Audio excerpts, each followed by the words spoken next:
The opinions expressed on this show do not necessarily reflect those of the Barbers Chat Network, our great partners at H&B Media, or any of our media peers. We're just five idiots who love sports and love to talk shit.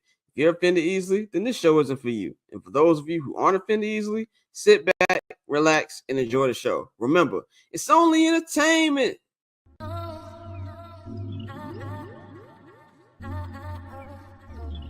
So cool. Triple double hat trick, I know the code too. Ice trade, go for trade, yeah we cold too. Getting paper on these player haters, old news, money on the other line, so I'm not gonna hold you. Money on the other line, so I'm not gonna hold you. Money on the other line, so I'm not gonna hold you. Money on the other line, so I'm not gonna hold you. Money on the other line, so I'm not gonna hold. My agent just said we made 100 flat. Make it back and make it stack just like I'm Steven Jack. Put my rings up in the camera like I needed that. Up in the air and at the rim is where I meet them at.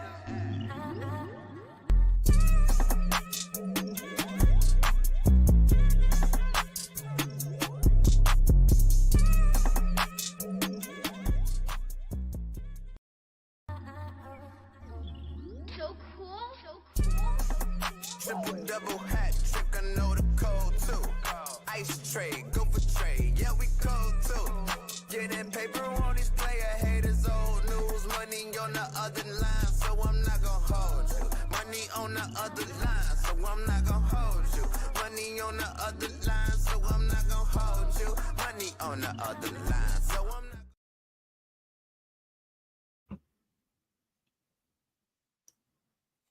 What's going on, y'all? It is the first show back. 2-week hiatus is over, man. It's your boy Scott here, getting y'all ready for another episode of I'm Not Gonna Hold You, man. Of course, it is Monday, January 6, 2025.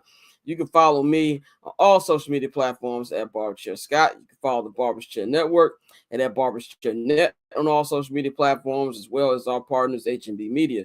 You can follow them at H&B Media TV on Twitter and at H&B Media on Instagram, man. And of course, do not forget to subscribe to the Patreon, man. As you can see, we updated some stuff during the break. Of course, we're going to get right back to updating regularly now that the break is over. We're back into our regular schedule. You can subscribe at patreon.com/Barbershop Network. You listen to this on the podcast version. Links right in the description. If you watch this on YouTube, you can take your phone up to the screen. The QR code will take you right up there to the link, man. If you subscribe to the $10 Barbershop All Access fee, tier, you will get 25% off on your first order at the bcnetshop.com for everything Barbershop Network merchandise, man. And shout out to everybody for back. Shout out to everybody who, had a watch the clips we put up during the break. Definitely appreciate y'all, man. But we've got a packed show for y'all today. Courtney will be joining us in the second hour. Dante's gonna be missing Mondays until like May.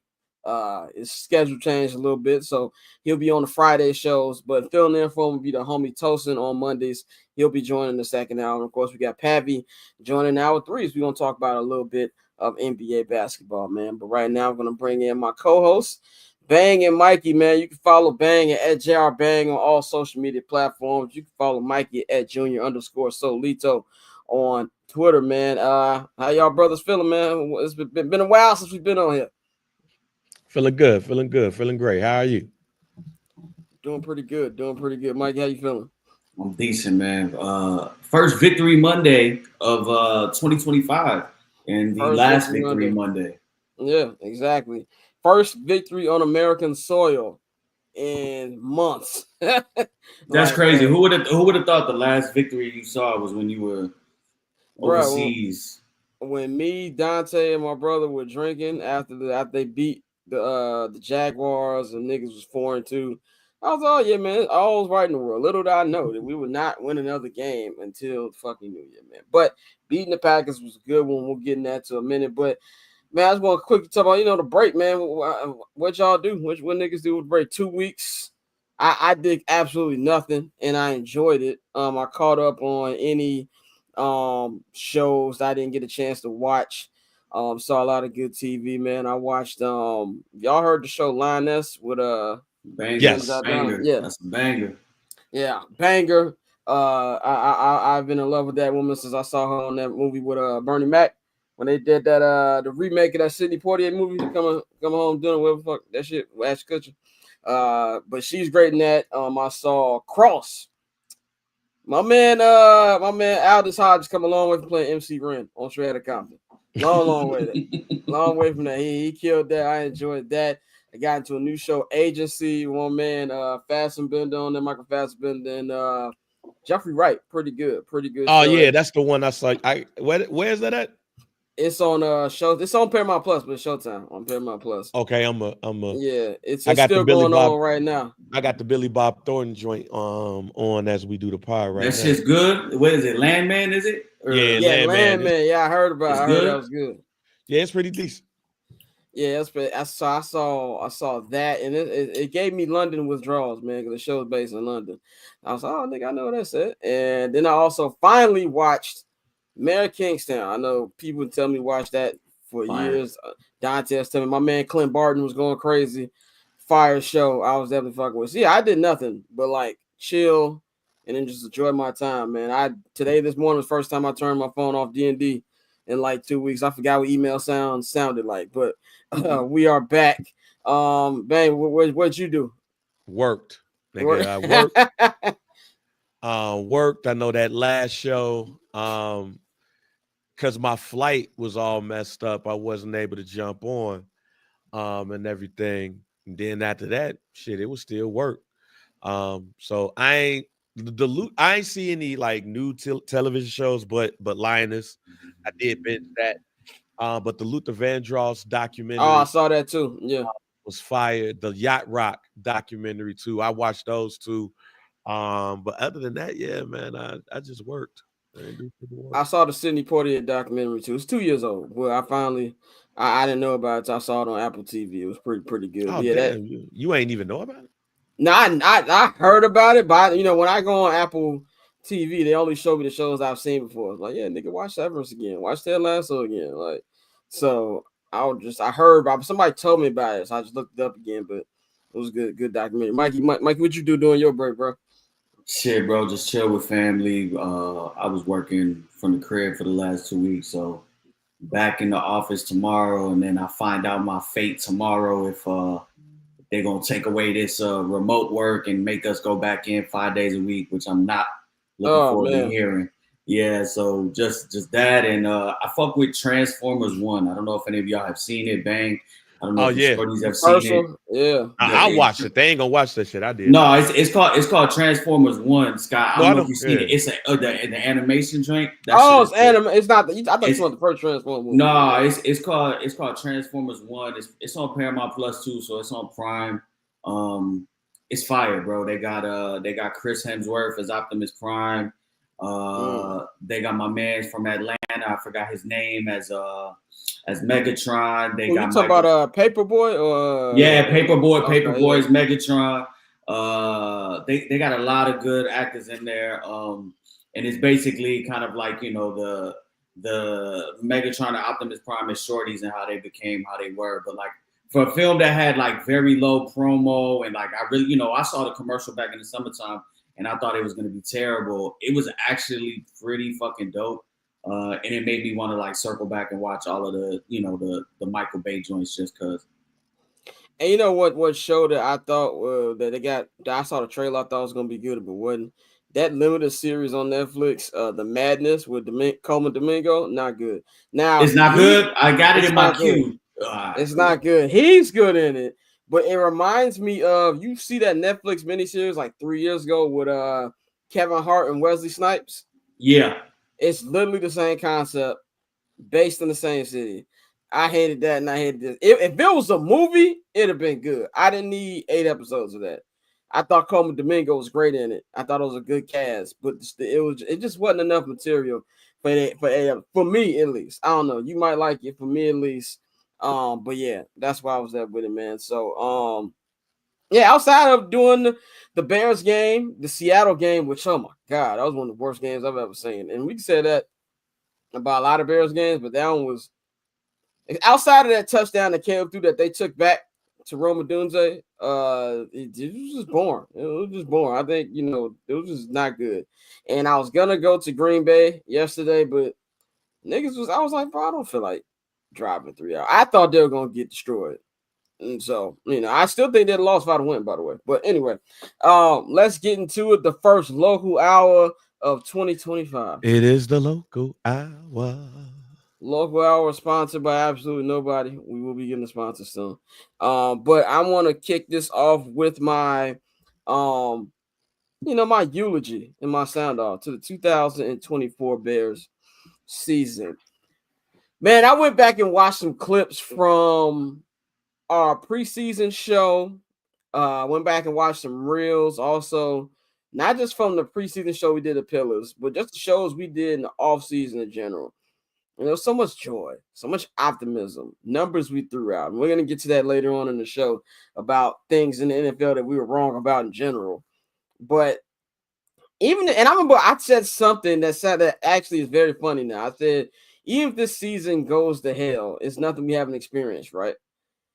It sounded good at the time because there was zero chance I thought that was going to actually happen. But now that it happened, I was like, this is not fun. Yes, we've been through this before, but it's not fun. This was the most disappointing Bears season I personally have ever watched. And I know a lot of people bring up 2019. I know a lot of people say this season was worse than 2014. I think 2014 was a worse season. 2024 was a more disappointing season. I think we forget how bad 2014 is. Now, 2024 is right there. Like, 2014 got a point over it to me. Niggas was actually scrapping in 2014. That's probably why I give it a little bit of an edge over 2024. But just with all the expectations coming into the season, and the Bears matched none of them. They were 2 games worse than they were last year. This offense looked worse than it did last year. And that's saying a lot because Luke Getsy was terrible. But the plays that Luke Getsy called looked miles better than what we saw Shane Waldron call. And honestly, what Thomas Brown has called these last couple weeks, I hate to say it, but it is what it is. And I'm glad it's over. This was something I thought was going to be the most fun season on the beat. It was not. I think a lot of Bears fans out there, a lot of fans, not just Bears fans, think that local media want the team they cover to be bad, which is so far from the truth. Who wants to cover a bad team? It makes it more exciting. If you're looking for more stories, you're looking for games that matter for the team to be better. It was just bad front to back. And even when they won a couple games, even if you look at the wins, they weren't pretty wins. Like none of outside of Jacksonville. Jacksonville was a pretty win. And you look, they beat Tennessee, they beat Jacksonville, beat Green Bay. That's impressive, even though, and for those of you saying, it was back at quarterback, I don't care if my granny was out there. It's the Green Bay Packers, my nigga. I don't care who's out there. And also, this team, they ain't beat them in Lambeau Field in 10 years. They ain't beat them in general in 7 years. I don't care who's out there. But it was a lot. I think the fan base, and I actually give Bears fans some credit. I said coming into the season, like a lot of other fan bases were laughing at us because how the season went down. But I don't think Bears fans talked crazy this offseason. I think we all had realistic expectations based off what we saw last year coming into this. I remember being at the tailgate during the preseason in week 1 and feeling the pulse of Bears fans. Everybody I got to wait and see it. There was really no overall excitement as far as expecting anything more than we expected, which at the time we thought was reasonable. And they matched none of it. We're going to get into what grades we'll give Caleb. And I thought Caleb had a pretty solid rookie season, but I'd be lying up if I came up here and said I wasn't disappointed, especially with the numbers I have from coming to the season. So it was just an overall shitstorm, front to back. There's nothing enjoyable about it. 2019 was bad. For those who say 2019 is more disappointing. But Mitchell Trubisky, I don't care what. I know there's some cult Mitch following out there for whatever reason. Mitchell Trubisky never had the potential of a Caleb Williams. Even if we thought that Mitch will make a little bit of a jump from the solid 2018 season he did, it wasn't like a foregone conclusion. You know what I'm saying? And that team still won 8 games. As bad as it was, that team still won 8 games, which is 3 more than what this squad won. So just overall disappointed me. And I'm glad it's over. And now we move forward on to 2025. Y'all got any final words on the 2024 season before we actually talk about what happened last night at Lambeau Field? Let me go first by saying that I apologize to I Ain't Gonna Hold You, the cast, the crew, pillars, everybody, for my prediction this year. I really went out of body and really thought that we was gonna be great. I really hope that you delete this season preview show, so nobody see how deep I jumped into the water. Man, this season was I still can't put into words what this season was like. I've never been, as a Bears fan, I've never been in a situation where I had so much hope for a team that did so bad. This has tested my level of patience as a fan of the Chicago Bears this season. But yes, I've never had a season to where I had so much hope, so much just was ready to shit on everybody. And it just didn't happen. So I can't put a word on it. I just felt like I needed to apologize to everybody who listens to this show, who watched the show, who's on this show. Because if it was anybody on that season preview show that jumped off the ledge, it was me.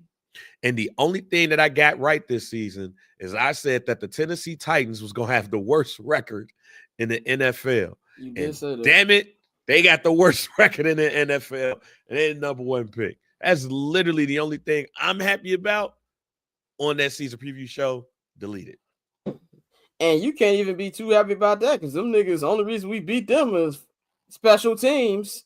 You know, Jalen, Tyreek hooped, and Mr. Simone Scott. Biles. Damn, You know, Scott, that just fucked up my shit. Caleb didn't even throw for 100 yards in that game. So we can't even feel good about that. Mikey, any final words on this albatross of a season we just witnessed? You are on mute. See, we lucky we back. You're right. You know, oh that's man, that 2 week. I That's forgot that about 2 week yeah. layoff. Hey, you get a pass because I forgot where the mute button. I mean, where the fine button was at. So we give you a break today. Go ahead. Yeah, hey, but funny you say that. We got like a little fine bucket at the crib now for every time I say some out of pocket shit in the house. So I've been dropping singles. Oh, I know you dropping a lot of money up in there, bro. Yeah. It's a good like $19 in there from I bet. In a Tide Pod thing that I got from Costco. But yeah, we were wrong on all our predictions. Even on like my season long bets, the only one that we hit was Caleb Williams passing yards over 35 in 100. You know, he just barely cracked that. The regular season passing TDs, it was over 22.5. He had 20. So we were off by that. But you know, the win total off, division win, everything we were off by. It was just a massively disappointing season for the organization. And I've been going back and forth with, is it the worst that I can remember? And I can say personally that this year is worse than 2014, just off the strength that we saw them do something that they never did in their history. I don't care about people fighting. I don't care about any of that. Like, we actually saw them fire a first-time OC within the season and then double back 2 weeks later and fire the head coach. So that goes to show you how bad it is, or how bad it was. I can't believe that, like, after the Patriots game, which was really right before we got into like the meat and potatoes of the season, that I was already kind of just like apathetic. Like, I'm just on Caleb and Rome watch, and everything else is just extra. So, you know, they got their work cut out. I know if we feel this way, I'm sure, you know, and we seen it in the press conference with Ryan Poles and Kevin Warren last month when they, you know, or 2 months ago when they had to introduce Thomas Brown as the interim. But I think you could see the embarrassment on Ryan Poles' face and the disappointment that, you know, literally nothing went well. Yeah, and allegedly they're speaking tomorrow, and I say allegedly because I haven't gotten the email yet. What do you mean we? Who is we speaking? I mean they're speaking. My fault. Well, also, by the way, if transitions are a little slow today, Dante's not here and Nikhil's not here either. So no, I'm just saying I don't want to hear nothing from them niggas. I don't hear nothing from niggas. You'll be watching, nigga. I'm probably not. Like as busy as I was today, I probably will not. Well, Mikey will put the quotes in the chat. Yeah, he put the quotes in. I've been following Mikey quotes and text messages more. I thought Mikey got kidnapped this morning, dog. I was breaking all the news in the chat this morning. I'm like, what's going on? I just knew I was waking up to like 8 texts. I was out personal reasons. But yeah, allegedly the Warren and Poles are supposed to speak tomorrow. I haven't got an email yet, but Courtney Cronin kind of alluded to that on J Hood and Cap this morning. But yeah, man, I checked out playoff wise after the Hail Mary. After the Hail Mary, I was like, yeah, they can have a solid, season, but they're not making the playoffs, after that. I checked out after that Arizona game because I was never thinking division, especially seeing the way the Lions started, and none of us expected the Vikings to have the season they were. But after the Cardinals lost, I was like, yeah, it's a wrap on that, because you've lost to, two teams that, will definitely be, in the mix. And, come to look at it, I mean, what did the wild card teams finish with? I don't have the records here in front of me, but all 10 wins, right? Wins. Yeah, all of them had 10 wins. And that was something that we had projected going into the season, that it would take, 9 with some help, 10 at the minimum. I think every team in the playoffs has 10 wins, if I'm looking at it correctly. Yeah, every team, because Seattle missed the playoffs and they got 10 wins. Yeah, right, exactly. Yeah, the Bucks got their 10th win yesterday. The Broncos won 10 games. Yeah, the Broncos are 10-7. Okay, Steelers 10-7, Texans 10-7, Chargers 11-6. Ravens 12-5, Bills 13-4, Packers 11-6, Eagles 14-3, Commanders with the surprising 12-5, the Bucks 10-7, and then we already know what the guys on the bye did. Yeah, man. So the Bears really had no shot at that Commanders game. Trubisky and Fields both in the playoffs. Don't let facts get away with my delusion. I'll let you have that one, brother. Oh my God. Technically. Come on, man. That's like me. You know what I'm saying? That's like me proud of my man because he got some pussy that I didn't get. No, that's like that. I'd be proud of that though, Mikey. Like I'd be one of us. No, that's like that meme that said that Kobe and Smush Park combined for 82 points. Yes. Like that's what that is. You know what I'm saying? That's 100% that is. But let's get to some actual good news last night. The Chicago Bears won a football game over the dreaded Green Bay Packers 24-22 with a walk-off Cairo Santos 51-yard field goal. This is the first time they have beaten them in 11 tries. Last time they beat them was the NFC North Championship game in the 2018 season when the Bears finished all 12-4.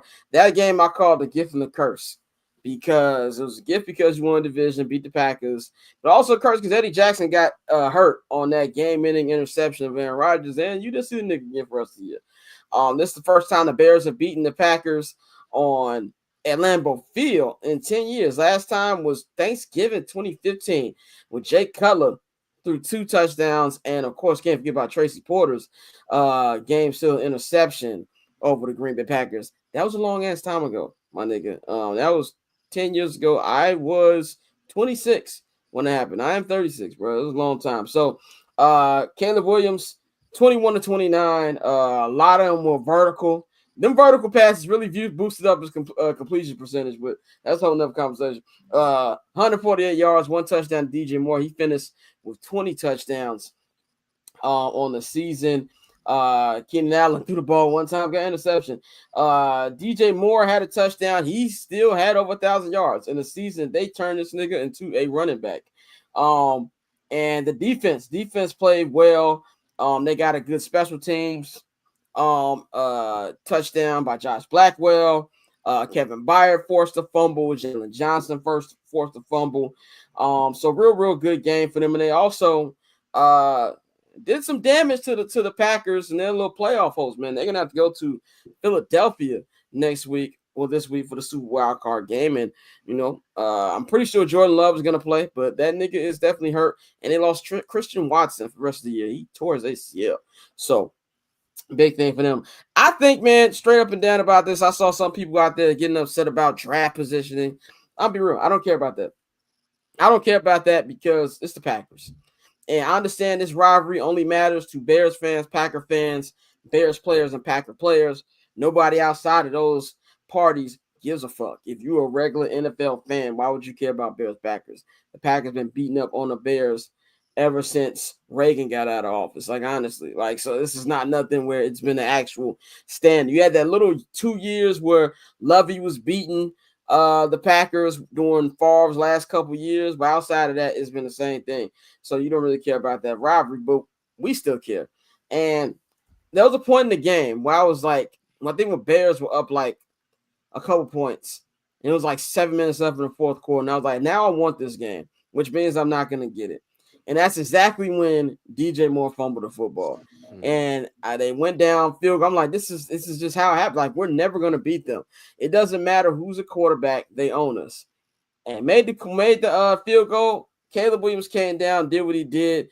And when that field goal went in for Cairo Santos, number one, I felt good for Cairo with his kick being blocked and everything, for him to get that redemption arc. And I felt good for Caleb because Caleb has done this 5 times this year. He's just been robbed of the actual game-winning drive because of dumb stuff that has happened either by coaching, defensively, or whatever. So I feel like that's good for him. He's now undefeated in Lambeau. First trip in Lambeau, doing something that Mitch couldn't do, something that Justin couldn't do. I think that's something to build on. And just for the players, too. I know fans, media, we get upset about all these losses. Nobody gets more upset than the players. They're the one out there busting their ass, spend all these time in training and practice and recovery. They're the ones out there playing. So I felt good for the players too, to just get that monkey off the bat. It's the first time Jalen Johnson's ever beat the Packers. You know what I'm saying? Like, him giving the middle finger to him. He's been one of the most vocal people. You don't ever see DJ show that much emotion. He told Mark Brody, fuck him. You know what I'm saying? I like to see that kind of stuff, man. So to me, it's a good win. I don't know if, I know Caleb said this is first to many this year. I'm not doing that this offseason.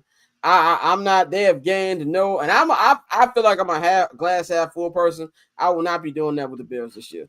They have to prove it to me. Even if they get Ben Johnson, who I want to be the next head coach, only the Bears could ruin them because they're the Bears. That's the kind of mentality I'm gonna have until I actually see at least half a season next year. But I enjoyed it, liked what I saw, and I thought it was a good way to start the year. Bang, what'd you feel about the win yesterday? I know you said yesterday in the chat that you couldn't even put together an emotion. No, I couldn't to feel after. I saw something on social. Remember what's that? Angels in the Outfield. Yeah. When Danny Glover was like, we won. Yeah. Oh shit, we won. My son was right by my desk where I currently am right now. My son was by my desk. He was praying. And I was like, get your ass up. Like, he's like, what? He's like, what you praying for? Man, I hope the Bears win. I'm like, man, I ain't about to win this shit. Like, I really feel bad because I basically told my son, get the fuck up, fam. Ain't nobody got time for this shit. Bears ain't winning nothing. This was after the fumble and shit, and they got the ball back, and I really was telling my son, like, don't have no hope in these niggas.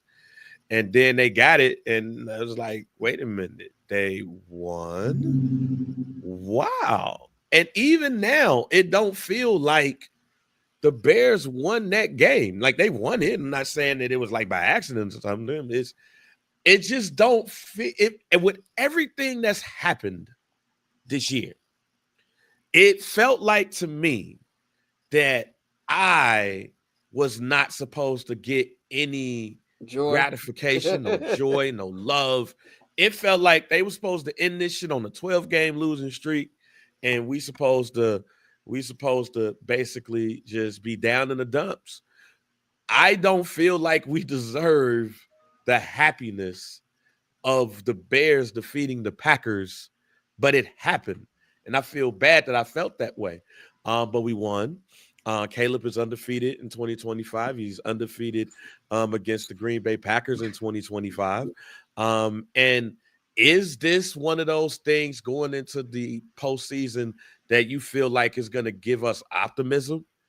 That's probably the other reason why I'm like, because now you win this game against the Packers. Now you're feeling good. Now you see the list of coaches. You see Ben Johnson there. So it's like now this sets you up to be happy to possibly not getting the bike from your daddy during Christmas.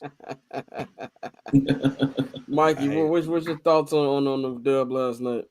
My first thought was fuck because I took the Packers like -6.5 in one of my parlays. Oh, you did? So I took that 9.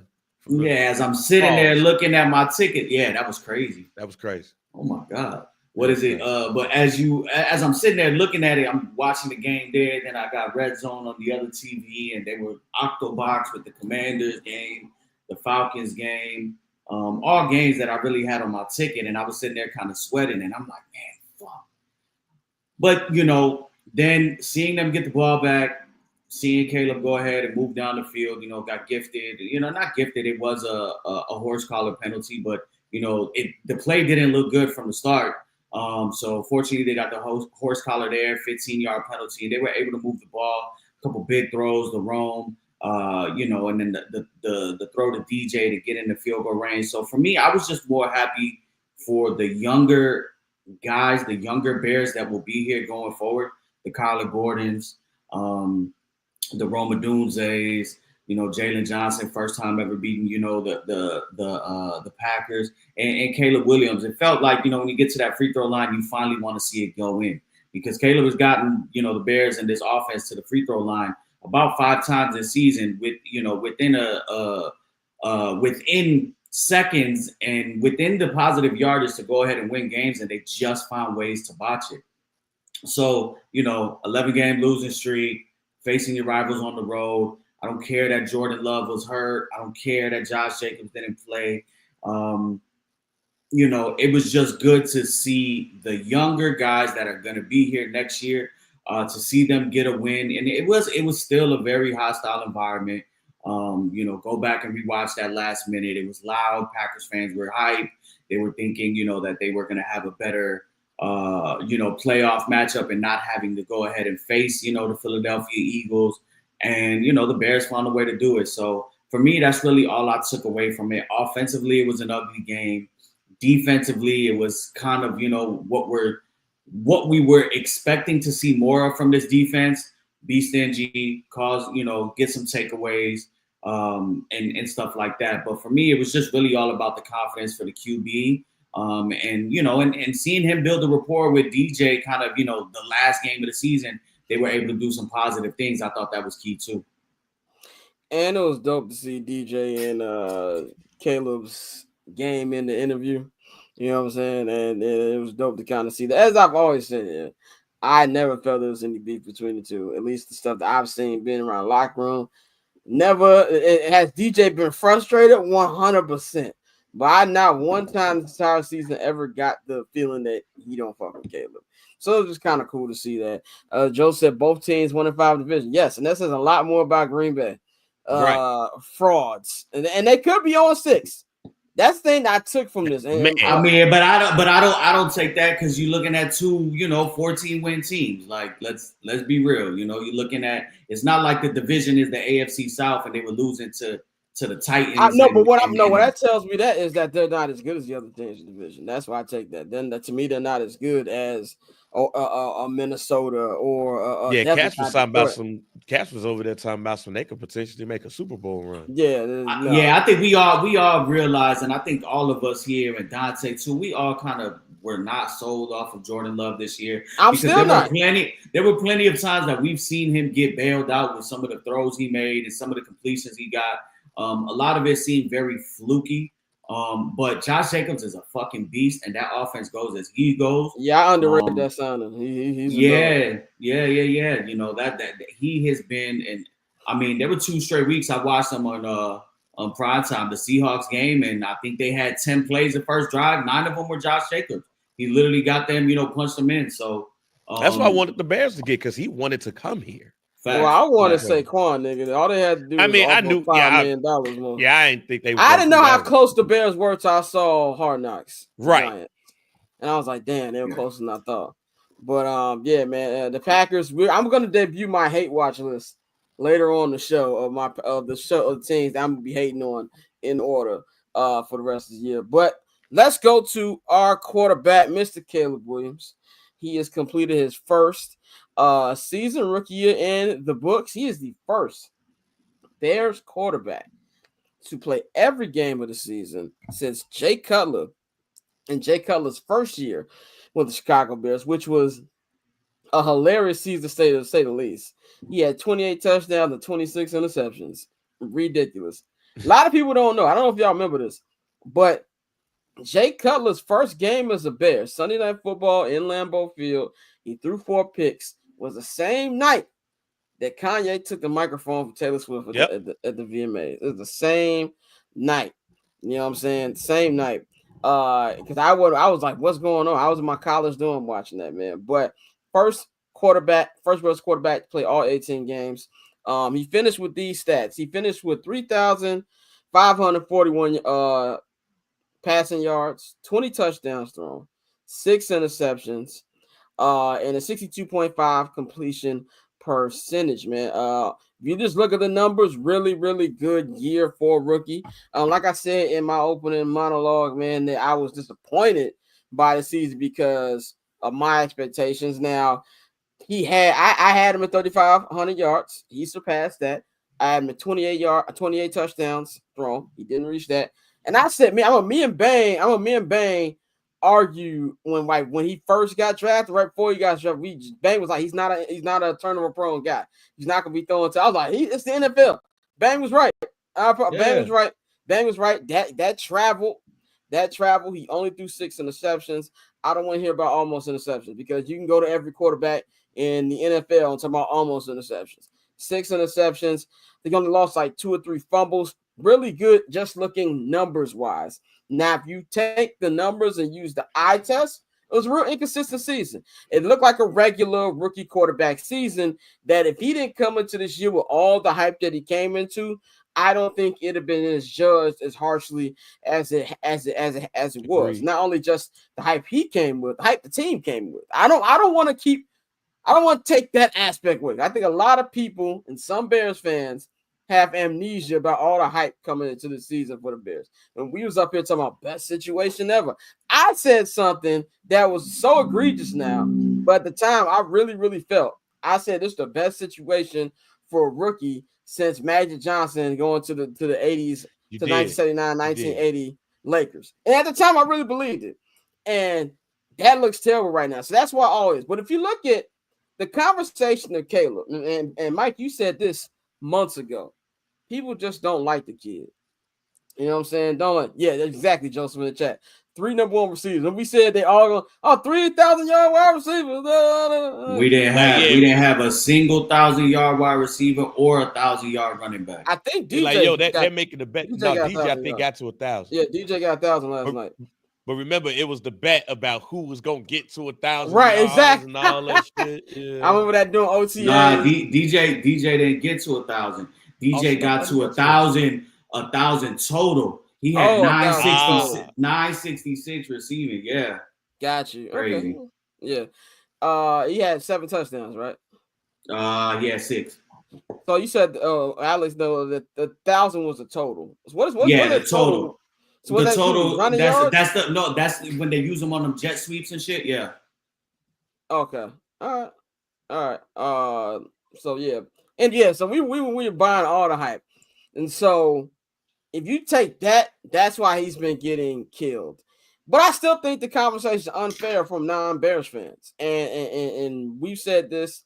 I'm going to continue to say this. If you give every GM who was in that top 3 last year a polygraph test, they're all still taking Caleb number 1. You can sit up here and lie all you want. Jaden Daniels was great this year. Can't shit on his year. As much as I tried hard, I was that mean to say when you hate the nigga that everybody fuck with. That was me all season. But Jaden had a really, really great year. Jaden's not having that year with this system here in Chicago. He's not having that year. Bo Nix isn't having that season without Sean Payton. You know what I'm saying? But I do believe that if Caleb went to Washington, they have the same season. I would go even further. They might even be a little better. I truly, truly believe that. But for my grade, I think that a C+, I think I would give him. I think that's a fair grade. I said B minus last night because I was still in it. They beat the Packers, vibe, but see, I think C plus is a very fair. It was a lot of inconsistencies. You saw the flashes, what made him a number one draft pick, which makes him that if he hits on his potential, he can be an elite quarterback. But the thing that he did in college that I saw watching the USC, we all saw holding on to the ball too much. He got sacked 69 times, I think it was, so second in NFL history. I'm saying at least 25 to 30 of those sacks are on Caleb. So yeah, he got to work on that. The deep ball accuracy was very concerning. I think once he gets his footwork cleaned up, he can do on that. But overall, man, he broke a lot of records for the Bears. Granted, the bar is in hell when it comes to anything passing with this franchise. But I think that considering everything he went through, and Justin went through a lot in his 3 years, Caleb went through all of that in one season. Like 3 offensive coordinators, 2 head coaches. I think they had like 28 different offensive line lineups. I saw yesterday on the broadcast. Yeah, 28 different variations. 28 different variations. You had all these different people here saying, "Oh, the line's not that bad." No, it's terrible. But overall, I would give Caleb a C plus. But for the first time in my life, I think they got their quarterback, and I'm very, very excited to see how this goes. Mikey, how would you grade Caleb from this season? Yeah, I'm in between that average range of a C to a C plus. I guess I could side with you with the C plus. I think there's a lot of things that with the eye test you can see that there's a lot of things that need to be cleaned up with him. Accuracy, his accuracy and his deep ball and just his accuracy in general was not what I expected it to be. As a rookie, being that he was so accurate in college. Earlier today, I kind of was going through a list of just quarterback completion percentage for, starting quarterbacks this year. And there have been so many different quarterbacks that have actually started games. So I just went from QBs that have started in at least 10 games or more. And he ranked 29th in that, at 62.5%. And that's just not going to cut it. If you want to go ahead and be that, that franchise caliber, quarterback and be somebody that wants to take the Bears offensively to where they want to go. Now there are a lot of variables for that. Obviously the O-line, like you said, chemistry with his wide receivers, but I just feel like if I close my eyes right now and I just think of games, I could think of plenty of moments where Caleb left a lot to be desired on the field. That being said, I walk out of this year knowing 100% that we have our guy, we have a guy, and we have somebody we can win with. The record is what the record is. It's a team game, but I look back at it, 1-score game in Houston had an opportunity to win. A 1-score game in Indianapolis had a opportunity to win. Got the lead in Washington, and we know what happened. The position to be there in the Packers game, drove down the field, big throws. I mean, he made a throw during that drive that made Tom Brady literally fucking cream himself. Like, I think people forget about what, some of the moments we had because of the long losing streak. And, he was there at the forefront. I think him and Rome developed a connection later on in the year that they didn't have earlier on the year. So I'm happy with, the guy that we got. I think that there's a lot to clean up with him. But if this is his floor in year one, we're talking about 3 OCs, an extra head coach, all the variables of the different O-line, the sacks, all the turmoil, everything that they went through. If his floor is 20 TDs, 3,500 passing yards, and less than 10 picks, less than fucking 7 picks, 6 picks, then you can cook with that, and that can easily be something that can be fixed, with the right coaching staff around him. Bang, how would you grade? And by the way, Mike, did you give a grade, like an actual grade? Yeah. I went with you, C plus. C plus, okay. Bang, what would you grade this one? I'm giving him a B. I'm giving him a B. See, when we had this conversation last year, we said that around 3,500 yards, over 20 touchdowns, and less than 10 interceptions will count as a good year for him. That's what he got. Like what we said he was going to get, or what we predicted, some of us went more. Like I said that if he's who he says he is, we're getting more than that. But that right there is the bar. He got that. But then when you look at what he had to go through to get that, I think that context is the reason why I'm giving him a B. I had said that during the season that it seems like to me that the team didn't really develop him or really try to develop him.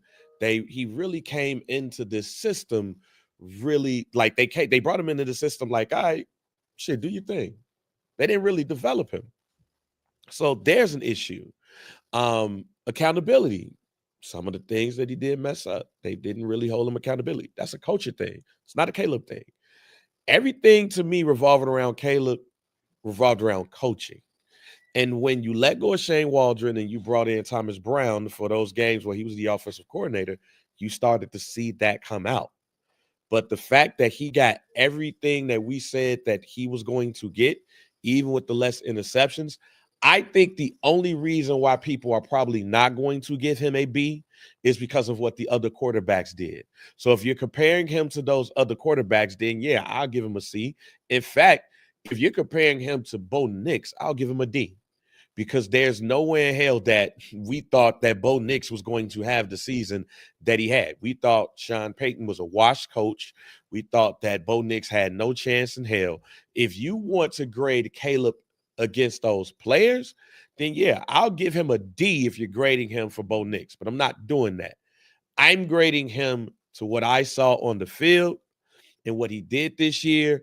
He did basically everything. He got every number that we thought.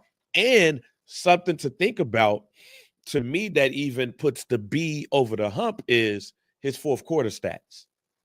Caleb was better in the fourth quarter, especially in the games like the Washington game or some of those other one-score games where the Bears got in position, but just some shit fucked up.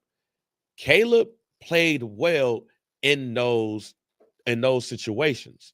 So because of that, things like not throwing the interception for a certain amount of passes. I think I saw earlier today that said that he's the first rookie in NFL history to have over 500 attempts and less than 10 interceptions. That has to count. The only reason why people are not going to give him higher than a C is because you're grading him against Jaden Daniels, who got Cliff Kingsbury. You're grading him against Bo Nix, who got Sean Payton. That man, coach got fired, offensive coordinator got fired, terrible offensive line. He was in a situation that was worse than what we thought, and he still capitalized on it. If this was any other season, we would have a conversation with him about Rookie of the Year. But CJ Stroud kind of messed it up with what he did last year, and then Jaden coming there again. So since he didn't do that and have those wins behind it, people are going to grade him lightly. But I'm giving him a B. I wanted to answer this question in the chat. I think it's actually a good question because I actually argued this with my boy Herb Howard of the Bigs at the Thursday Night Football game. Jason Andrews says on the chat, if they kept Fields, do you all think different personnel decisions would have been made, putting the team close to the playoff Super Bowl as opposed to No, I don't, because they were coming into the season expecting to be in the playoff Super Bowl. This to me was the danger of them keeping Justin Fields, and this to me is what the issue is. If they would have kept Fields, right, and did the mystery haul that some Bears fans like to talk about. Imagine Justin with Shane Waldron, who I think we can all say is worse than Luke Getsy. And Justin doesn't have the talent of a Caleb Williams, so I believe the production would have been worse than what we got from Caleb Williams. The defense was worse than it was last year. And then you have the situation now where let's say you had the same record, and now you got to pay Justin. Yep. Yeah. Justin's going into his fifth season, and then you're not going to pay him. And then you're going to have to go in there and find a way to get a Shador or a Cam Moore. This is not a good QB class. at You know all. what I'm Not at saying? all. Not at And then all. you're gonna have to stretch for that as opposed to this. Yeah, it went well, but if there's one question, despite all of our grades, I think we're all pretty confident that we got the guy. That's the Yeah. hell you put yourself in if you keep Justin. And I think that was the deciding factor. And I love Marvin Harrison. But if you look at him and Roma Dunze's numbers, they're not that far apart. Walk back up. Right. My thing too is when you mentioned if you kept Fields, do you all think different personnel decisions would have been made? No, because whether it was Fields or Caleb, Ryan Poles was still inept at building the trenches. He still showed neglect in getting quality talent, starting level talent, to be on the offensive line to protect his quarterback. He failed to do it when Justin Fields was here. And in Caleb Williams' rookie year, he failed to do that. So, no, I don't think that was the case. I think it was, more along of, what we have all been saying and what, Scott just said. It came down to a financial factor. It came down to wanting to get your guy right. It came down to buying yourself more time. It came down to the fact that Caleb Williams is a better quarterback than Justin Fields as well, too. So, no, I don't think so. I think we still would have been in this same situation. Because there are still plenty of moves that we could critique, and we will, in coming weeks as we wait for this head coach search to go on, that, all lead back to Ryan Poles, inability to, to field a contending team. Yeah. The only reason why I hate that question, is no disrespect to Jason. The only reason why I hate the question, and Jason might have been thinking about this and just didn't put it, but the financials behind it. Like when you ask that question, you have to understand the financials behind it. You would have had to pay Justin. I'll just say it like this. Justin Fields is a better quarterback than Shedeur Sanders, Cam Ward, homie from Penn State. Like he's better quarterbacks than those. So you would have to pay Justin because that would be the quarterback class that you would have to compare Justin to. I don't think that Justin is a better quarterback than Caleb. I don't. And the stats and everything proved that to be true. I don't think Justin Fields is not going to be a bad quarterback, though. But if we're looking at everything, again, you have to look at the financials. Caleb had a better season than Justin Fields, and Justin Fields' fourth season compared to Caleb's one. So the financials would say that you have a cheaper alternative in a rookie quarterback than Justin, where you would have to pay him, even if you say give him the Daniel Jones contract. Well, Daniel Jones got $40 million. So if we ask the question, so now knowing all of that, the financials, how the quarterback room looks, how could you make moves if now $40 million, if you pay them $40 a year, $40 million is dedicated to the quarterback position. So you couldn't go in and get all of that. You could not do that. And yeah, Damian, stats don't tell the full story of the player, but in this case, it does. Why? Because you got those stats from a quarterback that's going to be paid less than Justin Fields. So you needed to put Justin in a situation where financially you will get everything you need to get out of him. So yes, stats do matter. If you're paying Caleb, how much Caleb's getting this year? I don't know. I don't know the number off the top of my head, but he's getting the high rookie. And he got a $25 million bonus. So right. Yeah. So add that. That's still cheaper than what you would have paid to Justin. So stats don't tell the full story. The full story is the financials. With the stats, you would not have been able to get the people that you wanted to get if you have to pay Justin $40 million plus a bonus. So you would have to do different personnel decisions, but those personnel decisions wouldn't be what you thought it was going to be. You wouldn't get the money to go pay for a high-end tackle or a high-end guard or a high-end center. You wouldn't have the money to go out and get somebody like a Keith Byard to Kevin Byard. You wouldn't be able to go and get some of those people. You go get Justin, we can't even have a conversation about maybe we should go get Saquon. So again, stats and financials. Quarterback in his first year, quarterback in his fourth year, ready for an extension. The right decision was made. Anybody that's having a conversation about anything else is not thinking about the financials. They're just thinking about Madden football and how things look. And yeah, I don't know if I would say in the chat it feels comparable to Hurts. I think that no. I think that Hurts is a better thrower than Justin. I think Hurts gets the ball out quicker than Justin. Justin's a better runner. But no, I'm not even a big Jalen Hurts guy, but I think Jalen's better than Justin Fields. So yeah, QB wins on a stat. So QB wins this. We were arguing that they weren't a stat with Justin Fields. So you got the wrong guys here because we never argued that against Justin Fields. I get it. I get it that it is a very hot subject in Chicago, but I promise. And it shouldn't be no more. The nigga been gone for a year. Right. Not everybody feels the same way. This isn't, some of the. No, this ain't that. And also, the league is telling you what they think of Justin Fields. I don't understand what y'all don't see. There's not a million people banging on the door for him right now. He's on the bench. I'm be honest. I don't think he's getting a starting job this offseason. I mean, I would like to for it. He's gonna Indianapolis Colts with a quarterback with a QB competition with Anthony Richardson. That's the type of job he's gonna get. That's again, crazy. It's the financials.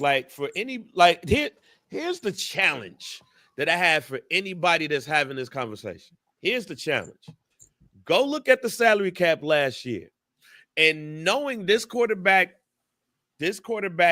group that you have coming up with Shador and Cam Ward and homie from Penn State, you got to pay Justin. So my challenge to anybody is tell me financially what the Bears could have done once you got to pay him $40 million. If we're going to use the Daniel Jones contract, tell me what the Bears could have done with the cash flow that they would have had if they have to pay him $40 million for the next 2 seasons. Tell me.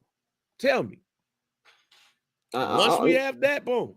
I'm with you on that one. Fields was winning games to us. Justin Fields, they won 3 games, then they won 7 games, didn't do shit, and then they won another 5. I don't understand. No. I'm talking about in the comments. No, Mikey. Fuck all that. Again, fuck all that. Tell me until that's why I said the challenge. Until somebody tells us financially how the Bears could have really improved themselves, because the haul is imaginary.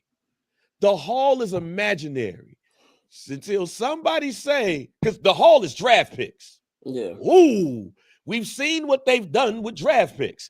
The haul is draft picks. So again, I'm not having a conversation about no wins or what Justin did versus Caleb, because it's a quarterback in year 1 versus year 4. Until somebody tells me the financials and how the Bears could have improved themselves with the lack of money they would have had to go in free agency this year, with the money that they had, until somebody tell me what they could have done, I'm not having that conversation no more. Because this was a financial decision coming in to a player that was ranked, that would have been ranked higher than Justin if he would have came out the same year as Justin, which could have happened if the rules would have allowed it. If the rules would have allowed it, Caleb would have got drafted in front of Justin the same year Justin came out. Yeah. So again, it's financials. Tell me, once you give Justin that extension, what moves you making, Mr. Madden GM? You're not going to be able to make it. I just want to say this, then we got to move on. Look, man, it's been a full season, man. Let's just stop bringing up Justin Fields. Much love to Justin. Hopefully he lands on his feet. But if you watch these last couple seasons, you still think that better quarterback. I don't know what to tell y'all. But anyway, let's move on because we gotta bring Courtney in about 10 minutes. So just quickly on the Bears coaching search. They started the process today. Now these are the confirmed names that they are either going to interview or they have reached out for permission to interview or just reached out to the schedule in general. So of course, Ryan Poles said they will be interviewing Thomas Brown. I think that there's nothing wrong. I know I saw people say, what's the point of interviewing him after what he did? Look, man, these people are also people. You know what I'm saying? He's been with the team all year. You know, he had a tough job. You at least get a nigga interview. He's not going to get hired. And even if you listen from Thomas Brown's post-game speech and even his interview at the podium today and also his interview with Jeff Joniak, he knows he's not coming out. But he's going to be interviewed. Ben Johnson, that was one of the first reports this morning. The Bears are reaching out to him. Now, remember, teams that are in the playoffs right now, they can be interviewed via Zoom. They can't be in person until the team gets eliminated. So Ben Johnson, they reach out to Ben Johnson, and Tom Pelissero says that he intends to meet with the Bears. Mike Vrabel will be interviewed by the Bears this week. Now, all signs point to this nigga going to New England. I think that's pretty much a foregone conclusion. But, you know, because these new NFL rules, both of these teams still got to go through the process. So he's going to be up. They reached out to Aaron Glenn, who's the Lions defensive coordinator. Great performance by them last night. This was a head scratcher. Mike Kafka, he's the Giants offensive coordinator. I don't get that one at all. Vance Joseph, the Broncos defensive coordinator. Drew Petzing, the Cardinals offensive coordinator. I don't get that one either. I know he got ties with Ryan Poles at Boston College. Anthony Weaver, which is the name we heard over the weekend. He is the Dolphins defensive coordinator. Arthur Smith, who former Falcons head coach, is currently the Steelers offensive coordinator. They've reached out to the Steelers for permission to interview him. Brian Flores, who's the Vikings defensive coordinator.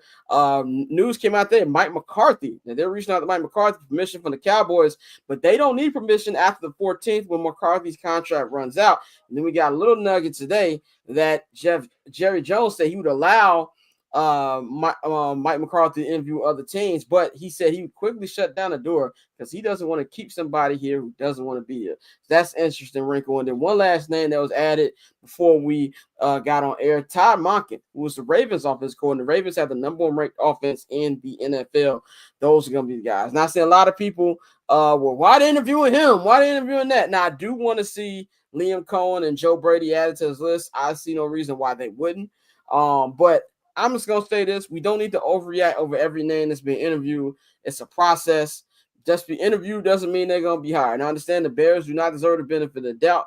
So whatever. You want to act how you want to act, but you're going to be doing a lot if you're going to be doing that. It's going to be a thorough search. I look at this list. To me, it's a healthy dose of offensive coordinators, defensive coordinators. I don't want a defensive head coach. I am all Ben Johnson in. Now, there was news that looked like he was going to go to Jacksonville. But then this morning, stunning news, they're keeping their general manager, Trent Baalke. And that's something that a whole bunch of NFL media and people in the league have said they can't believe that the Jaguars did. So that kind of takes away Ben Johnson out of that. So now the Jaguars are handing Ben Johnson the Bears on a silver platter. The Bears just need to not Bears it. But until I see a text or tweet from Schefter or Rappaport or Biggs or whoever says that the Bears are expected to announce Ben Johnson as their whatever coach, I'm going to expect the Bears to fuck this up. Let's quickly go through this, and we got a quick talk about D Rose, and we're going to bring in Courtney. Mikey, what's your early thoughts on the process for the new head coach? Only thing I care about is that it's an offensive-minded person. The Bears were 32nd in total offense. They were 31st in passing yards per game. They were 25th in rushing per game, 28th in points per game. It says it right there where the need is. Go and get you an offensive guy. I do hope it's Ben Johnson. I have been the number one Ben Johnson to Jacksonville guy for the last few weeks.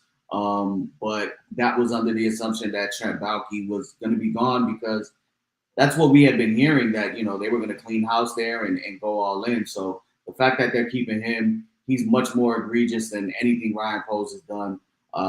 So hopefully, like you said, we can go ahead and get somebody like Ben Johnson. I just hope to hear that we are going to be interviewing Joe Brady and Liam Cohen soon too. Bang, what's your early thoughts on this process? I mean, I actually would not mind Mike McCarthy. Yeah.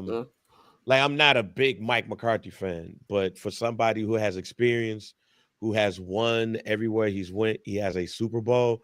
When we talk about experience and somebody who has groomed quarterbacks, he groomed Aaron Rodgers. He had great seasons with good seasons with Dak Prescott. Like, I don't see nothing wrong with Mike McCarthy because he's been there. However, I don't want Mike McCarthy. I'm just saying I don't mind him. Mike McCarthy's like if you can't get none of the big names. Right. It's like, yo, I can't when Mike McCarthy is like when your mom say, yo, we got Mike Holmgren at home. Yeah, we got Big Macs at home, fam. We'll make one. That's Mike McCarthy at home. and then your mom make good hamburgers. So you're like, man, I want McDonald's, but fuck it. Mom straight with the hamburger and fries. I want Ben Johnson though, for multiple reasons. One, I just love what the Detroit Lions. I know what I said about Detroit Lions, y'all. I love what was going on over there. The other thing that I love is that you're depleting your division rival. And with Aaron Glenn looking like he's going to go to New Orleans, and then you have Ben Johnson, then you deplete that, and then you'll really see who over there running things. You might even be able to get a couple of people off of the staff and everything too. So that's what I would love, off of the strength of not just, I believe in Ben Johnson, but you take away pieces of a coaching staff that's really making the Detroit Lions the team that they are right now. Definitely, man. One last topic in the local out, and we're gonna wrap this up and bring Courtney and Tosin in for hour two. The Bulls, Chicago Bulls, man. Derrick Rose night happened at the UC on Saturday, and this is the first Bulls game I watched in full, probably about 2 years. First time I watched a Bulls game in full. Bulls found a way to come back and beat the Knicks, but Derrick Rose, this was a great week for him, man. There was a lot of things going on in the city. Mayor Johnson, aka Mayor Fro folks, he made January 4th D Rose Day. Nice documentary that he shot. D Rose getting into his filmmaking bag, and they finally announced that they will be adding another jersey into the United Center Raptors. Derrick Rose will be the 5th Chicago Bull with his jersey retired, of course, joining Jerry Sloan, Bob Love, Michael Jordan, of course, Scottie Pippen. I saw a couple people say they wonder why they didn't do the jersey retirement this year, and I'm like, those things take a while, but also the main important thing here is the Bulls have nothing but nostalgia. So Jerry Reinsdorf, Michael Reinsdorf, they gonna get all of us all suckered up again next year when the jersey retirement has, and just focus on nostalgia, because this is what this franchise does best. They want you to think about the good times. If it's not Michael Jordan, Scottie Pippen, Rodman, or D Rose and Joakim Noah eras, there's nothing else to talk about with this franchise. So from that point is why they're extending that. They don't care about the product on the field, but just on D Rose alone, I thought it was a great weekend for him. I really love to see the flowers he got, not just from Bulls fans, but across the league. I think Derrick Rose, I forgot who tweeted this. I don't know if it was our guy Larry Legend or somebody else, was like, Russell Westbrook ended up with a better career, obviously, because he didn't get hurt. But just even league-wise, Russell Westbrook doesn't have half the love that Derrick Rose gets. And I'm not talking just in Chicago, just league-wide. And it made me feel old. D Rose graduated high school the same year. We had mutual friends. Bought that nigga piece. Yeah, bought that nigga some piece. Yeah, what I'm saying? We had mutual friends in high school together. So when I have people say, "Oh, I grew up watching D Rose," it makes me feel ancient, because that's the same class. I remember being at the UIC Pavilion to watch Simeon take on Oak Hill in like 2007. You know what I'm saying? So I remember those times. And so it made me feel old, but it was just amazing to see him get the love. He definitely deserves his jersey retired. So it's definitely going to be good to see that, despite the fact that the Reinsdorf can't fool me with the nostalgia money grab. I thought it was a good weekend. Mikey, any quick thoughts before we wrap this up? Nah, man, Pooh's a legend.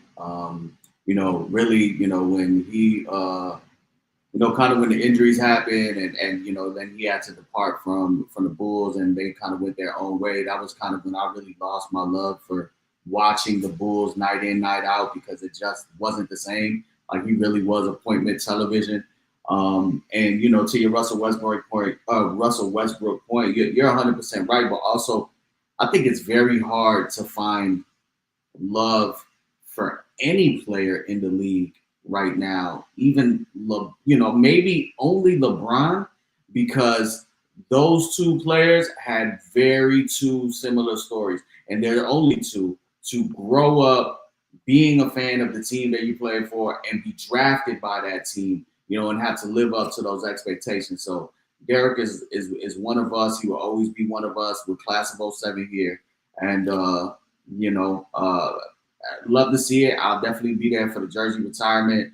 And, he deserves all his flowers. And I'm glad that, they're doing right by him.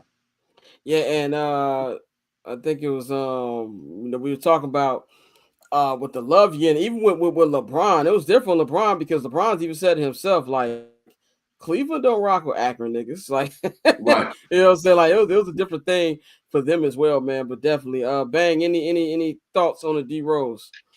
Nah, man, I thought it was amazing from what I saw on social, because I can't get that Chicago Sports Network shit. Oh, I definitely did the free trial and then canceled. Yeah, I wasn't even trying to do that shit because I fucking forget. But from what I saw on social was what I needed to see. Like, man, first of all, Orlando, I didn't go to school with goddamn Ronnie Fields. He said you graduated. I was in the 7th fucking grade when he broke his neck. All right, y'all niggas listen to First Black Champ, because I said on First Black Champ, I want Cody Rhodes' neck to be broken, and he had a halo and shit on Raw and shit tonight. But nah, man. I thought it was amazing, and it was amazing simply because he's from the crib, and I ain't never seen nothing like that. Like, I know players have been on teams that they grew up and lived in that, but from what I saw and everything that led up to it, just like how he owned that whole last moment. As a Chicago nigga, we got to do a better job at owning moments. We got to do a better job at for lack of a better word or term. Niggas be too cool, man. Yeah, we be too cool. Like, to see Derrick Rose, for a lack of a better term, get his flowers, to get his roses, and really take it in, and how he was talking to his son. Like, you want to be good, or you want to be great, all of those things. That, to me, I learned a lot about, like, being able to own moments like that. I just thought it was dope. It was amazing. It made me anticipate getting his jersey retired more. Like, everything I saw that night made me feel like, damn, I can't wait till y'all retire his. If y'all did this right, I can only imagine what y'all gonna do next year when y'all retire his jersey. Yeah, and I killed the Bulls for a lot, rightfully so. But I do believe they did that event right. It was well put together. It was everything that the Bulls Ring of Honor was not. So definitely love them. Definitely looking forward to next year. Like, I'm with Mikey. I don't care how much it costs. I'm gonna be in the UC for that night. You know what I'm saying? GD number going up in the Raptors, man. We got here a round of applause for that. Folks up in the Raptors. But we're gonna take a quick break, man. Real quick. I just thought about this. This is a great moment for GDs, because you got Derrick Rose and that shit. Terrell Suggs might be in the Hall of Fame. Like, it might be an all-time sports year for GDs. No, for real. All we need is Zach Randolph to get into the Hall of Fame. Hey, Zach Randolph got judge retired in Memphis, so you know. Great moment. They're doing something out there, man. But we're gonna take a quick break. We'll be right back on the other end, and we're gonna talk some NFL football, man, with Tosin and Courtney. We'll be right back. So cool. Triple double hat trick, I know the code too. Ice trade, go for trade, yeah, we code too. Getting paper on display, haters old news, money on the other line. on the other line, so I'm not gonna hold you. Money on the other line, so I'm not gonna hold you. Money on the other line, so I'm not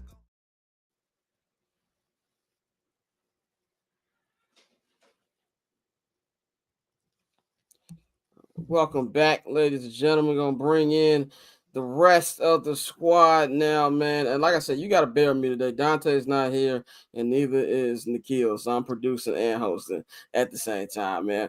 We've got Courtney and Tosin in the building, man, to begin hour two. Tosin's gonna be filling in for Dante because Dante that moved up like the goddamn Jefferson, so he cannot be here on Mondays. So Tosin will be holding it down for us in the meantime. You know what I'm saying? Courtney, how you feeling? I know you know y'all. You took an L last week. We'll get that later. But how you feeling? Oh, I mean, physically right now, I'm fighting for my physically, I'm fighting for my fucking life today. I went to the Cowboys game yesterday, and it was a long day. It was a long day. This is exactly why I don't go to NFL games, because you go to a 12 o'clock game, and before you know it, you're not home until like midnight, and yeah. So we're hurting a little bit today. I have mourned my ASU loss. I know we'll talk about that in the show later, but yeah, we're struggling. You dealing with a little bit of cold out there in Dallas too. Yeah. What the fuck is this? You have not been able to survive in the asylum we grew in. No, correct. I would not last a second. I'm getting out of here this weekend though, so I'm going to be traveling. So I will not be here to deal with the snow. Apparently, they're calling for snow. I don't know. Yeah, small snow. But Tosin, how you feeling, brother? I know. You feeling good out here. AFC North champions once again, back to back. How you feeling? Yeah. I'm great, man. I got a lot of words for Dan Orlovsky today. Oh, I got some. Bang, you gonna love me today. I got some words for that man today. I'm fantastic. I'm great. Happy New Year to everybody, by the way. Happy New Year, everybody. Tomorrow. Today's the last day. If you watch Curb Your Enthusiasm. No. Yeah. I feel like you get a week. Yes, it's the last day. Yeah, last day. No Happy New Year's after the 7th, man. But let's get into Black Monday, which I don't like them calling it Black Monday, by the way. Why it gotta be black? Why black gotta equal bad, nigga? Like, it should be White Monday, nigga. If we going off the history of America, nigga, it should be White Monday. But anyway, the news about what happened today, firings happened. Of course, we know Gerard Mayo got let go like 45 minutes after the game yesterday. Doug Peterson of the Jacksonville Jaguars got fired this morning, but they kept their GM, Trent Baalke. We talked about a little bit about that in the local hour. Brian Daboll is staying. Joe Schoen, the general manager, staying also. If you ever want to see a general manager who should have lost his job off a TV show, go ahead and watch last year's Giants offseason Hard Knocks. I'd have fired him before the season started. He survives. Antonio Pearson survived. He said he ain't heard nothing. So not as many firings today that we thought going on, but the process has already started with these different interviews we went to. The Bears are looking for. Before we get to, I just want Tosin, your opinion on your offensive coordinator, who the Bears reached out to interview today, Todd Monken. I know you last year y'all had Greg Roman. You saying you can't stand Greg Roman. What would be the difference you've seen with Monken compared to Greg Roman? Todd is actually an adult who's actually won stuff.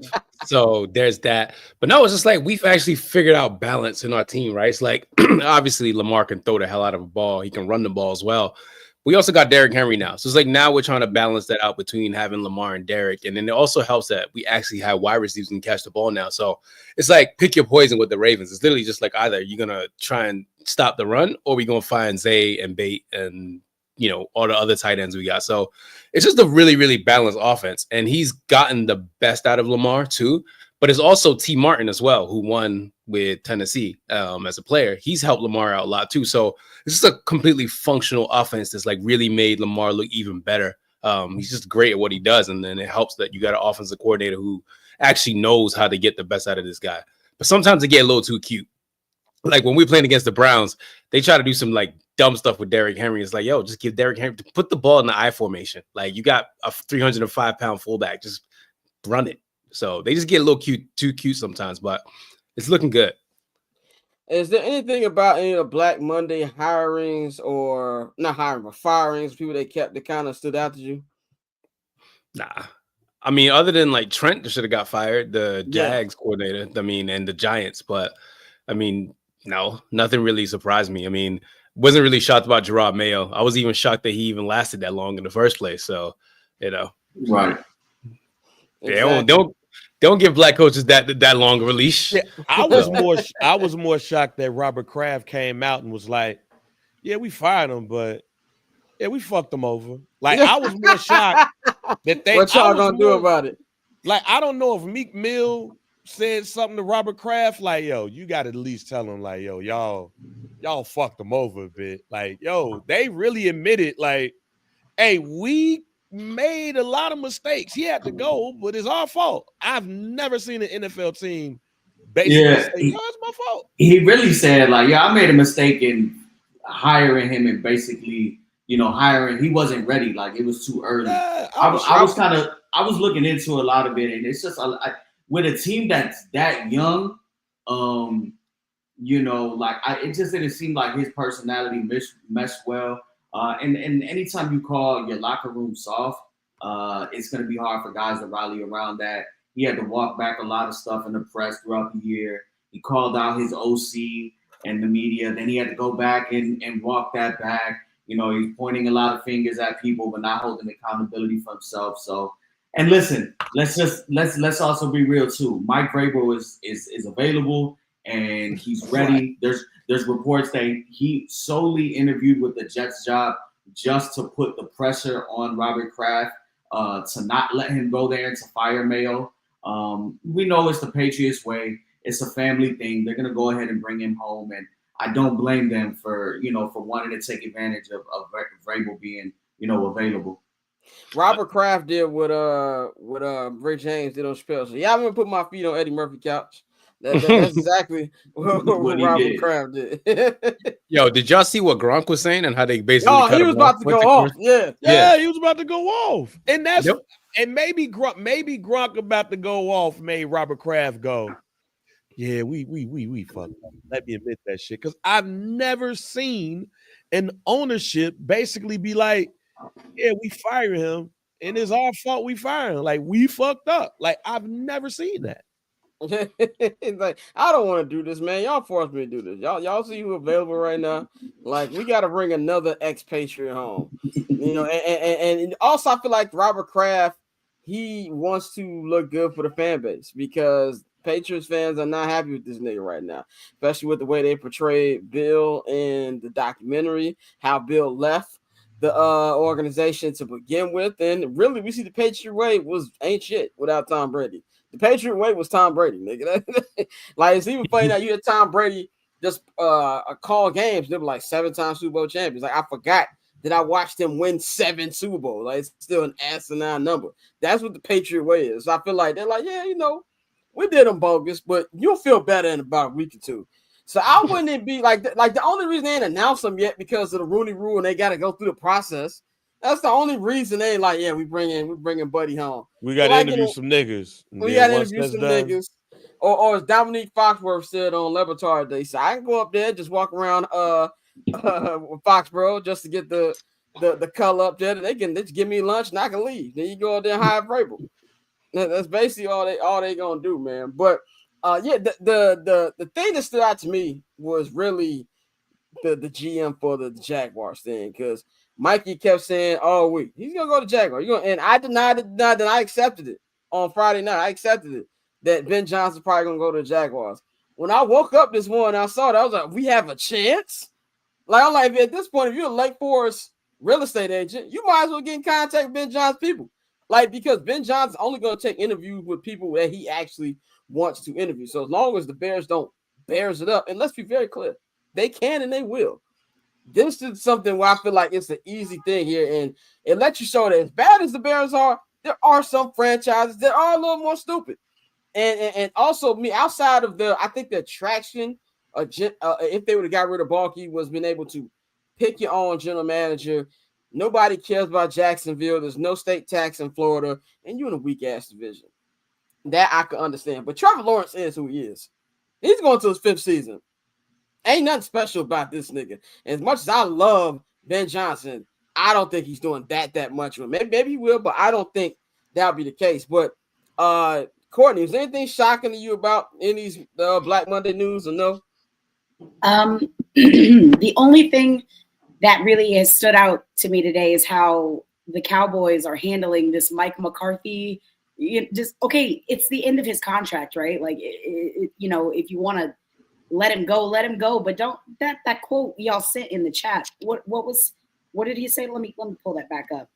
Oh yeah, that he'd grant permission to other teams if McCarthy wanted to talk to them, but he made it clear that it would likely end his time in Dallas because it's not healthy to have somebody else that wants to be someplace else. Brother, what? This is literally your fault. I fucking hate the Cowboys. Like, it's, you know, that meme of Tim Robinson where he's like in the hot dog costume and he's like, we're all trying to find the person who did this. Yeah, exactly. Brother, it's your fault. You're the reason why nobody wants to fucking be there. Yeah, exactly. And the not Cowboy, but the Giants are just as stupid. I don't think Daboll's issue as much as the GM is the issue. I think Daboll just ain't got no damn quarterback. I'm gonna shoot Daboll some bail. I have no idea what that general manager's still there. And then John Mara went up and said, "Well, I'm losing my patience." Fire him then. Like, you ain't losing that much. I hate when owners say they're getting impatient about not winning and they're doing everything to not help their team win. It's like, if I hear one more time about how much Virginia McCaskey doesn't like when the Bears lose, I'm gonna lose. Like, I was reading that that John Mara really just doesn't have the energy or the desire to go through that process this month. Like, he just doesn't have the energy to go through the GM and head coach shit, which is kind of crazy to me. Like, you don't want to do your job. Like, don't want to do your job. Like, letting maybe it be. You should sell the team. Yeah. It's crazy what Shad Khan is doing in Jacksonville, because Trent Baalke must have videos of him doing something on the yacht or something crazy, because there's no way that you keep him. And I contend that Jaguars roster is a better fit than the Chicago Bears roster. And if you were to give him a GM that he can be in alignment with, and that's a very winnable division. So I'll be happy if they will shoot themselves in the foot and maintain Baalke. Like, I'm hoping that they don't see how much pushback this is getting in the public and in the press and make like a 25th hour decision to go ahead and fire Baalke last minute to open up that door for Ben Johnson. But I just can't believe that they're keeping him. I mean, that could always happen, but from the way he was talking, that nigga sounds pretty defined. And also, them rich niggas, man, they don't be caring what niggas be saying. But it would be peak Bears for them to say, you know what? I changed my mind. We're gonna fire the nigga. But let's move on to the NFL playoffs. Super Wildcard Weekend kicks off this weekend. We got a good slate of football starting on Thursday with the 2 college football playoff games. But let's go over some of the matchups and just give our thoughts on the matchup. We ain't gonna make picks. We'll wait till Friday to make picks. But on Saturday, we kick off. I feel like every playoff that the Texans have been in ever are always the first game. Like, let's get these boring ass niggas out the way right now. Like, from the middle of existence back to whenever who their quarterback before that. Like, they've always been the first game. So they will kick it off on Saturday on CBS, hosting Justin Herbert, Jim Harbaugh, and the Los Angeles Chargers. Then we got the first ever playoff game on Amazon Prime, division rivalry. We got Tosin's Ravens hosting the Pittsburgh Steelers, who have been very ass these last couple of weeks. Third time they're playing. Then triple header on Sunday. You got the Bills opening up against Bo Nix and the Denver Broncos on CBS. You've got the Eagles and the Packers on Fox. Now, Jalen Hurts is still in concussion protocol today. I will be stunned if he doesn't play. They'll lie about that nigga's test before they sit him out in a playoff game. But that's what the report is right now. He's still in concussion protocol. Christian Watson has a torn ACL. He's out for the rest of the season. Jordan Love is expected to play. They don't know how well he's going to play because that elbow and that arm are still very much hurt from yesterday. And then the nightcap on Sunday will be the Tampa Bay Buccaneers hosting Jaden Daniels and the Washington Commanders. And, of course, the Monday Night Football playoff game on ESPN. It will be the NFC West champion Los Angeles Rams taking on the Minnesota Vikings, who got their shit pushed in yesterday on Sunday Night Football. That's my thoughts on this. Looking at these matchups, I think these are going to be some real competitive games. I think the game I care the least about is Bills Broncos. I think the Broncos going to get a welcome to the NFL moment for Bo Nix. Disrespectful. Crazy disrespectful. This is the sleeper game of the weekend. I'm telling you right now. That's the upset potential game there. No bullshit. Right? I think the upset potential is Rams Vikings. Hey, let me tell you that wouldn't even be an upset at this point. Let me tell you this. Let the Bills lose on Sunday. I dare them. I dare them to lose on Sunday. Ooh. I dare them. If they lose, McDermott might have to have a conversation. That's a conversation that's needed to have for 2 seasons, but just saying. Ken Dorsey is the problem, though, right? I know that Courtney, you're a big Bomani fan, Bomani Knicks, but I don't see it for them. I don't see it for them whatsoever. Sean Payton starts calling some crazy shit. I'm just saying. I'm always gonna be. Let me tell you right now. Let me ask you right now. Who got the better defense? Denver. All right, it's gonna be a close one. We gonna get one. I'm not saying they're gonna blow them out. I think it's gonna be a rough game for Bo Nix. Hey man, Vance Johnson might get him another job after this weekend. Talk to him, man. All I'm saying is PS2 is the greatest nickname I've ever heard in sports in a while. Really, that is an amazing nickname. Really and I haven't seen Josh Allen throw a BLT in a while, so I'm waiting for that. He's due. He is so due. Absolutely. He's due for the BLT. We saw a lot of BLTs get thrown in downtown Detroit yesterday. I still don't. Darnold, them bright lights was a little bit too bright for Samuel yesterday. And I know Goff having a really good year, but I see the same nigga he always is. Deep down in him, it shows up every now and then. You can't hide it anywhere. But look at this, man. I think that the most boring game is Texans Chargers. Anything involved, the Texans have just not had a good year. Talk about the Charger bye? Yeah, right. Exactly. I expect the Chargers to go out there and win that game by double digits. I think that Harbaugh's gonna have a good game coach, and I think that you really gonna see Justin Herbert have a great game out there as well. But I just don't like what the Texans have done this year, and I like to be right about things. I said this after week 2 when they beat the Bears. I'm like, something's off. I'm watching them in person. Like, something is off with this team. Something is off with not Lamar, but with CJ Stroud. By the way, CJ Stroud, after trying to little bro Caleb Williams, did not go so well for him after that. And if you look at him and Bryce Young got the same TD interception ratio. I'm just saying. That's all I'm saying about CJ. I think CJ in the long run to be fine. Hey, look, CJ Stroud is the reason why all of these numbnuts that's having a conversation about Caleb. You better watch the fuck out. These the same niggas are also the praising Jaden Daniels. The same praise they gave CJ. CJ was in the MVP conversation to begin the year, which I thought was asinine. But Bobby Slow, I'm not letting Bobby Slow off the hook. I'm not letting the offensive line out the hook. Like, this is not all on CJ. This is our offensive line, and Bobby Slow don't know what he's calling out there. But hey, Scott, I think the Chargers can get this. Yeah. To add to your point about the offensive line, I remember when the Texans played against the Jets on Thursday Night Football, right? And I saw the offensive line. Most of them had Jordans on. I was like, oh yeah, this is not a good offensive line. I do not want my offensive line wearing Jordans. Okay, go get you some Air Force 2s or something. Get some high top shoes. I don't want my offensive line wearing jump I mans. want my offensive line saying, yeah, look at Kamala certifying them votes. Real justice has been served at Trump backing off. That's why I want my offensive linemen. Today's January 6th, right? That's 6th, yeah. I want my offensive lineman to celebrate today. That's what I want. Yeah, you know what? You're right. I have not thought about that until you just said it. Yeah, I need all my offensive linemen to be Trump supporters. Yeah. Exactly. I need them niggas to be named Gunner. Like, I need a couple of gunners on the offensive line. Like, I want niggas with a cowboy card block. I don't want to hear this nigga shit. Like, that's I'm only drafting linemen that got Ford F-150 NIL. Yes, I'm looking at the NIL receipts. Anybody with the Raptor truck, the F-150, the Tacoma hatchback, all of that. Those are the guys I want on the O line. I need somebody who drives a Silverado. That's what I need. I need somebody who, that's what I need. I need that. My offensive linemen need to know how to fish. Like they got to be like how Joe Thomas was. He's like, fuck going to the draft. I'm going to go fish. Yeah, we had.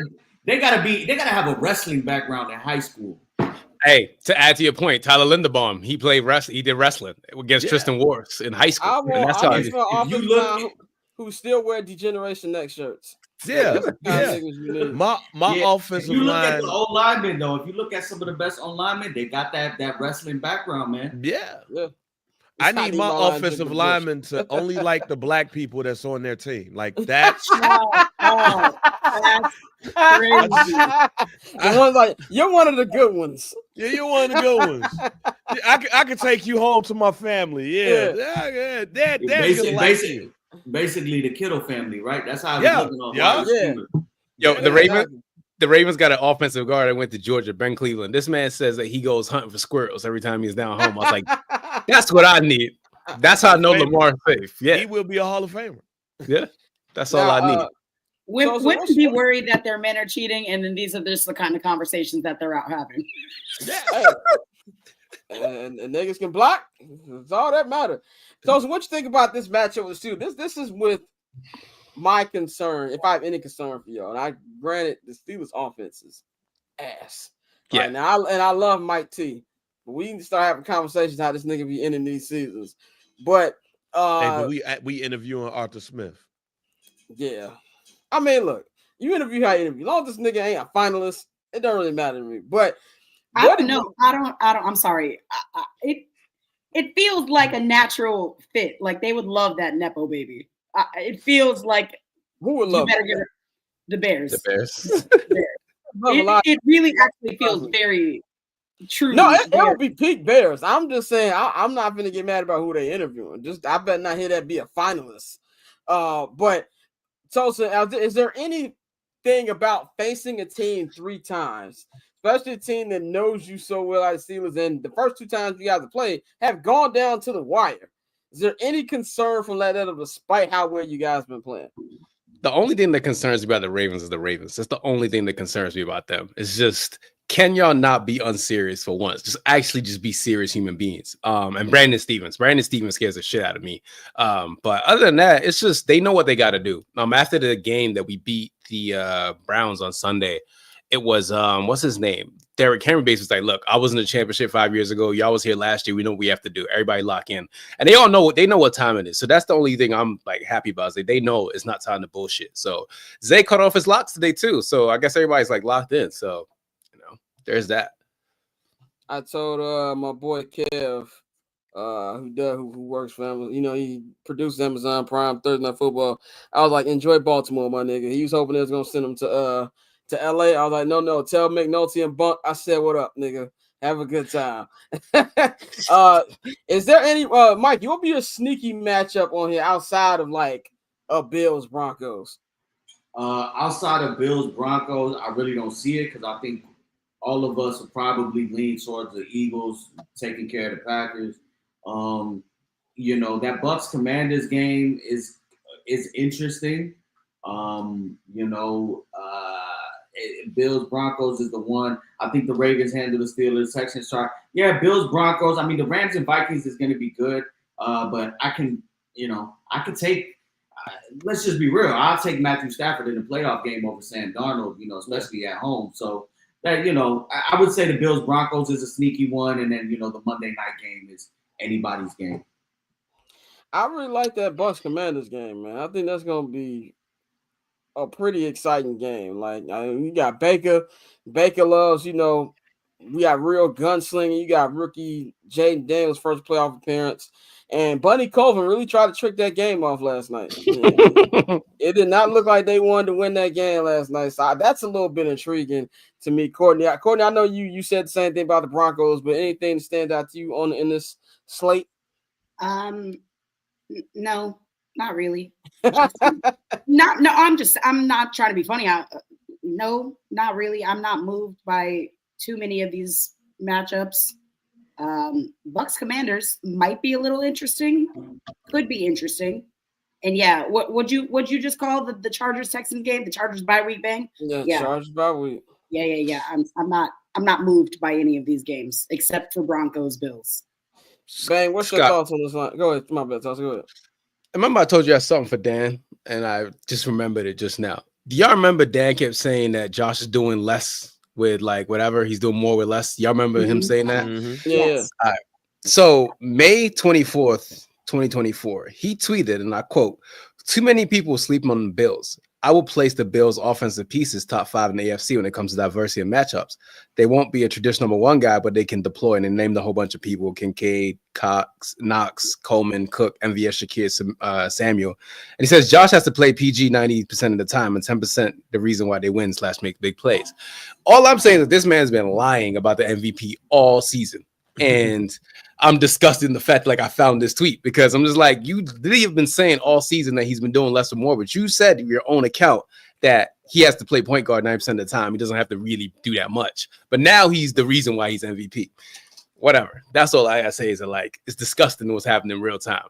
It's really nasty work. Dan Orlovsky tweeted yesterday, Caleb is a fighter, man. I'm like, oh, the same Caleb who you said is not developing, brother? Like, he also said today that he would take, if it was Ben Johnson, if you're the Patriots, you could take Drake May. If you're the Bears, you could go with Caleb Williams. And he said he would take the Patriots because I forgot the word he used with Drake May, but it sounded Moxie. like one of those. Yes, it was a long one of those. The terminology was similar to that, but then he was coming up with hypotheticals like with the Bears. You know what you got. You got, you know, the skilled players are there. He was saying, you know, if you're the Patriots, you got Drake May. I'm Ben Johnson. I could get T. Higgins. I could get Emeka from Ohio State. And it's like, what makes you think T. Higgins want to go there? What makes you think you're going to be in a position to, like, you're just talking about hypothetical bullshit. Yeah, exactly. Yeah. That's exactly what he'd be doing, man. But Bang, any thoughts on Slay before we move on? Oh no, Bucks Commanders. That's the game. I think that's going to be the game of the weekend, and I'm picking the team that I don't think nobody else is going to pick to win that game. You know, the Commandos. Everybody, you think everybody picking the Bucks? Oh yeah, from everything that I see, everybody's picking the Bucks. I think the Bucks is going to get in that ass. Well, this is the perfect time to move on to my NFL top 5 hate watch list. Since my team will not be participating in January football, and they have not participated in January football in about 6 years. In fact, today is the anniversary of the double doink. Go to hell, NFL, for reminding me with that post. So yeah, it's been a long time. So I'm going to be hate watching. This is who is on my top 5 hate watch list for the playoffs. I'm going to start 5-1. Now, I don't know if Tosin saw this tweet, but I finally gave Lamar's props like a month or 2 ago. So I think he should be MVP. We'll talk about that in a minute. But I like being right more than anything. And I still want to be right about the playoffs. So I've got the Baltimore number 5. Don't get mad at me, Tosin. I got Baltimore number 5 on my hate watch list. What is it? Nah, that's fine. Listen, this is good. Like, makes me happy. It makes me happy. I got them at number 5 on my hate watch list. At number 4, obviously, I'm going with the NFC North team. I'm going with the Minnesota Vikings. Number 4 on my hate watch list. Number 3, this one needs no explanation whatsoever because of who these niggas are and the hell they brought me, except for last night. The Green Bay Packers are number 3 on my hate watch list. It's just nothing like watching them lose in the playoffs. Now, it's not as fulfilling as watching Aaron Rodgers with the Packers lose because Jordan Love isn't a hateable guy. Aaron Rodgers is a hateable guy. So when Jordan Love is a good dude, he's just wearing the wrong jersey. And I don't think this team is that good. We have the same division record as them. But they're the Packers, man. So I'm putting them at number 3 on my hate watch list. Number 2. Going to watch the Commanders. I'm going to watch the Commanders because of my beef with Commanders fans this year. DC Reddit, Commander fan Reddit, have not been friends with me this season. They still comment on that YouTube video, calling me idiot. Now what? So I am preying on your downfall. This has nothing to do with Jaden Daniels. I like Jaden Daniels, but for the fact of me being right, this is what this entire list is about. Me being right. I need them to lose this Saturday against Tampa Bay. So I'm rooting for them as rooting down for them as well. But number one on my NFL playoff top 5 hate watch list, the Detroit Lions.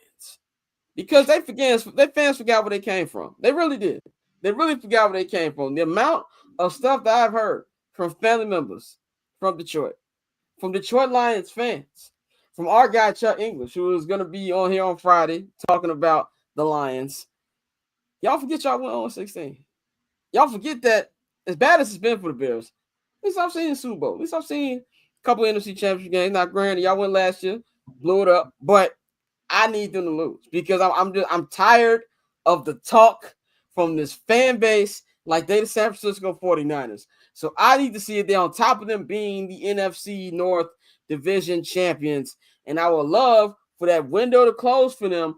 We take the offensive coordinator and we go on and life is back to normal. So I am 100% rooting against the Detroit Lions, even though I preseason picked them to make the Super Bowl. But I'm still hate watching the Detroit Lions on this. That's my top 5 hate watch list. I know, Bang, you said nobody cares about Detroit Lions. Are you actively rooting against them? Yeah, I'm actively rooting against them, so we can get on ahead and get this damn coaching. Let's wrap this shit up, B. I don't give a damn who they play first in the divisional round. Whoever they playing, I am rooting for them. So we go ahead and knock this out the park. Go ahead and lose. Offense looks good. Defense looks terrible. Go ahead and get this out the way. So then they could be like the Chicago Bears. The next day, the Chicago Bears announced that Ben Johnson is the new head coach of the Chicago Bears. Like, just go ahead and knock that shit out. So that's what I'm hate watching because I just want to get this shit out the way. Hey, Mikey, Scott. My bad. Go ahead, Tosin. I got a question for you, all of you actually, especially if let's say the Ravens do lose. Y'all think John Harbaugh's gonna go if they lose? That's a good question. I don't think so. Yeah. I think he got that legacy thing. He should have been fired a couple years ago, but Lamar saved his life. But I would be shocked if they moved. That's because he's been there so long. If anything, it would be a mutual parting of ways. Now I can see.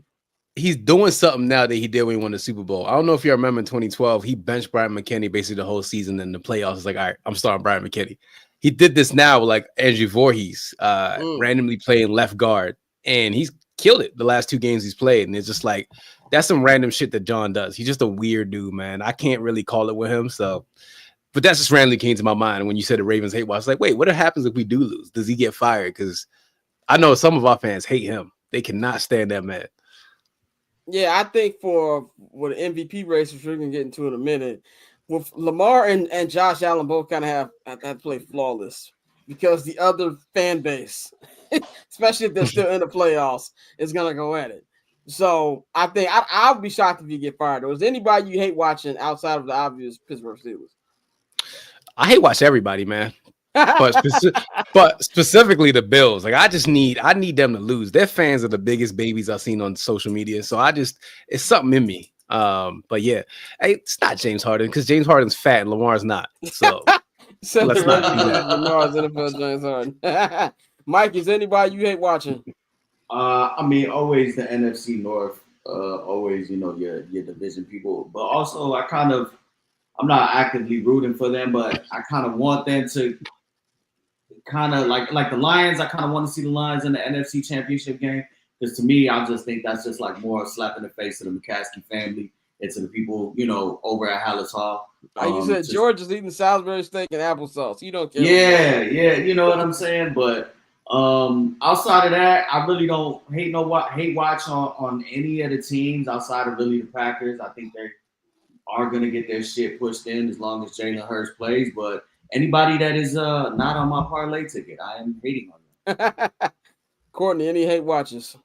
You know me. I am always actively rooting against Josh Allen. Yeah.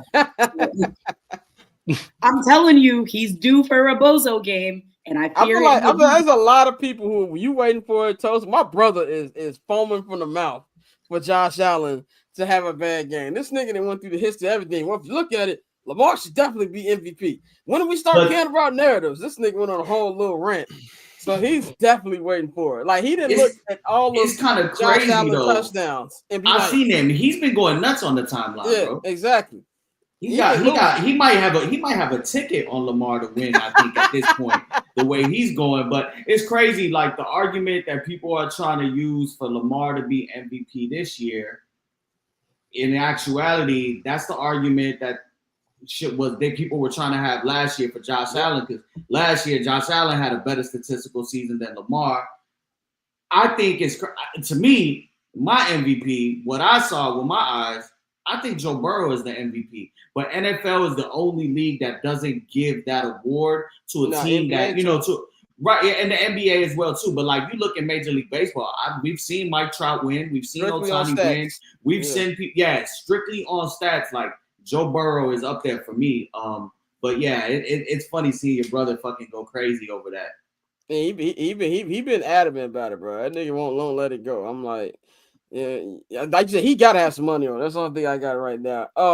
Let's quickly talk about Tyreek Hill, man. Tyreek Hill had a hilarious press conference yesterday. After missing the playoffs for the first time in his career, that nigga said, "I'm out, bro." He did the Russell Westbrook. Y'all niggas tripping. When he just went on, he was thanking fans, thanking Miami, for being there. He said, "I'm gonna make this decision for my family." I look at this two things. One, I think it's probably something to do with money.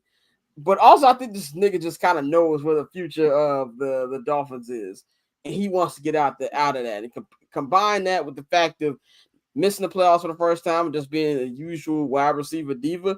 That's what I got from that. And then today, the putting his face on Antonio Brown when he chucked the deuce and left, MetLife Stadium when he was with the Buccaneers. I don't know if they actually moved the nigga. I think he just signed an extension like a year ago. He just signed this year. He got an extension this year, yeah. So I don't know if the Dolphins actually get rid of him, but I found that pretty interesting for him to go that extreme when they weren't going to win that game. They didn't even play to it. Any thoughts on Tyreek Hill?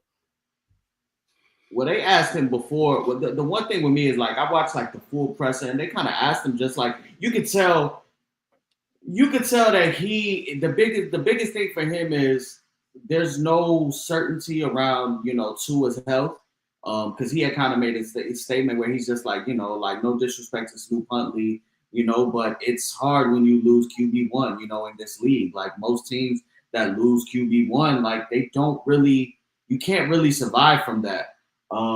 So there was that, and then the whole thing was in the middle of the game, he kind of got pulled out once the Broncos were up big on the Chiefs, and it was a coach's decision, and he didn't really kind of like that, because he was battling with the wrist injury, but he couldn't really like that. He really didn't like that, and he just said like, look, like I'm too much of a competitor to just be out there just like playing to play. Like I got to be playing for something meaningful, so I think the writing's on the wall with him. It's just going to be interesting to see where he goes. I would look at, there's a few teams that could use him. I wouldn't be shocked he found his way back to Kansas City. That's just the type of shit that they do over there. Anything else with Tyreek before we move on? Nah, fuck that shit. Stay your ass where you was at last year and a half ago. Having kids. Like a year and a half ago, your ass was all on Tua's nuts. Stay where you at, fam. Your ass didn't he say he was up there with Pat? He said he was better than Pat. Oh, yeah. It was ridiculous. Hey, stay your ass over there. Kansas City wanted you back. You wanted to leave. Your ass got overly emotional and all that shit. Now your ass on the third place team in a much harder division. Nah, stay your ass over there. Continue getting your ass beat up by the police. One thing. Damn. It says South Beach Logic might be in trouble. Hey, man, niggas go through police brutality and then want to leave. Nah, fam, you shouldn't even been there in the first place. They don't fuck with you. That just shows you Miami don't fuck with you, fam. Keep getting beat up by the police. Oh, man. Yeah, I mean that was wrong. Happens. I apologize. No, but I've been looking into it, and basically, like with his contract status, his age, it would be something like it's like a day 2 or a day 3 pick, and like only a few teams would be able to take him because his contract kicks in next season. So he it might be something they might have to mend the fence, or they're not gonna get their the full value for him. Send his ass to Carolina. Shit. He'd look great in the way go from Miami to North Carolina. You know where he would look great next to CeeDee Lamb. What, in Dallas? Yeah. They should send his ass to NFL Europe. Get out of my face. So Go play for the Berlin Browns. Yeah. Well, no, I don't want him in my division. Don't want him in my division. No, thank you. Get him out of here. So send his ass to the Saints and Spencer Right. Rattler. Now, why am I in it? He said, "Why am I?" What's the LG? That's the real LGBTQB down there. Why they on Caleb? Man, they on. Hey, Courtney, my bad. I totally forgot. I totally spaced out and forgot that you was a Saints fan. Why am I? Not that there's anything wrong with that. Anyway, no, let's go on to this. Well, no, hold on. I want to say, Courtney, get your victory lap. Because didn't y'all win one more game to us, or didn't we finish with the same record? So we had all that hype we were talking about and sitting through. And we have the pick before you guys in the draft. Yeah.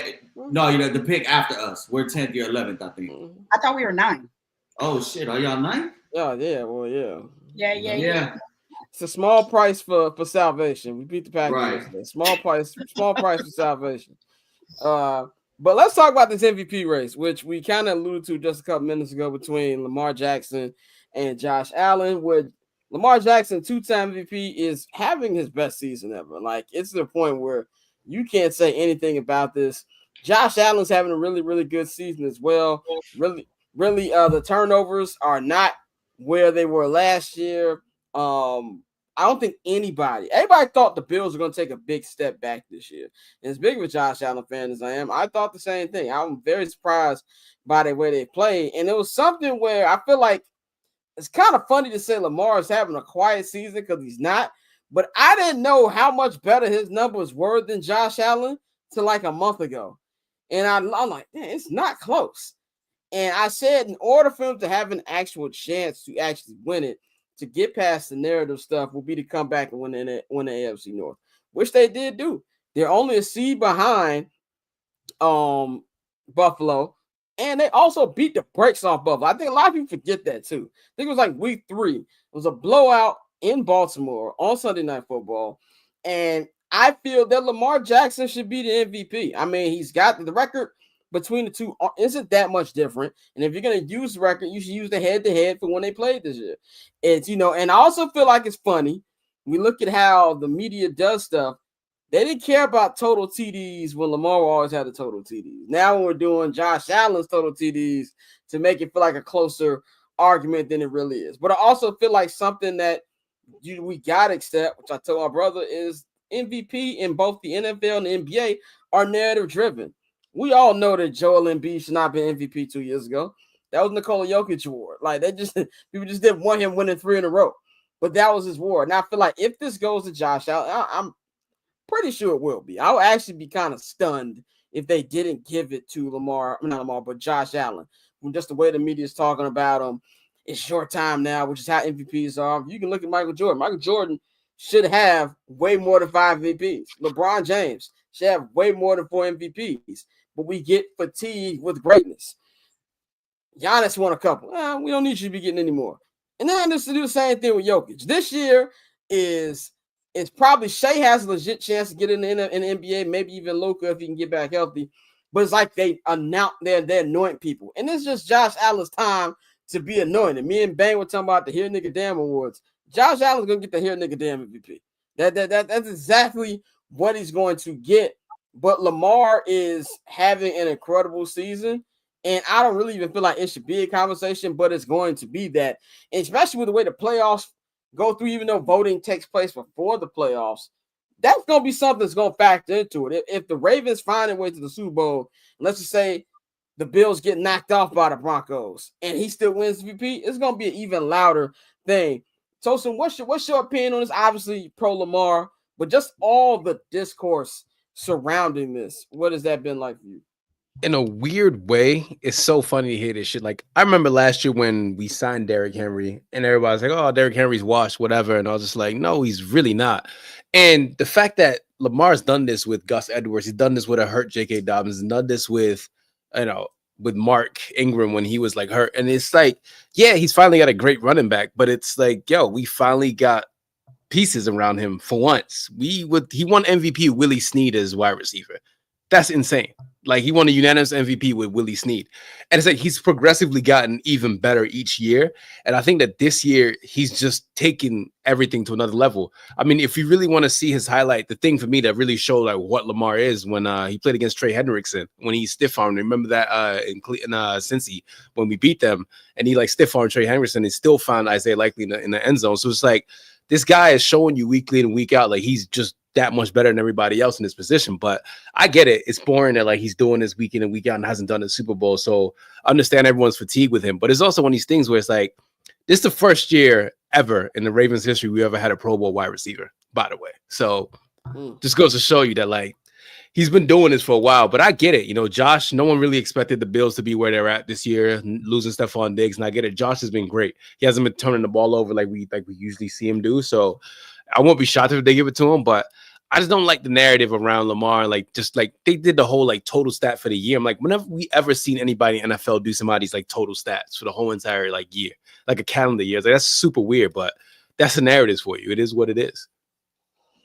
Mikey, man, what you think about how narratives get placed in MVP conversation? I know you said just earlier about, you know, the NFL and the NBA being the only leagues that do that. And even more thing that's kind of annoying about NFL MVP, it's only for quarterbacks. It's not even Right.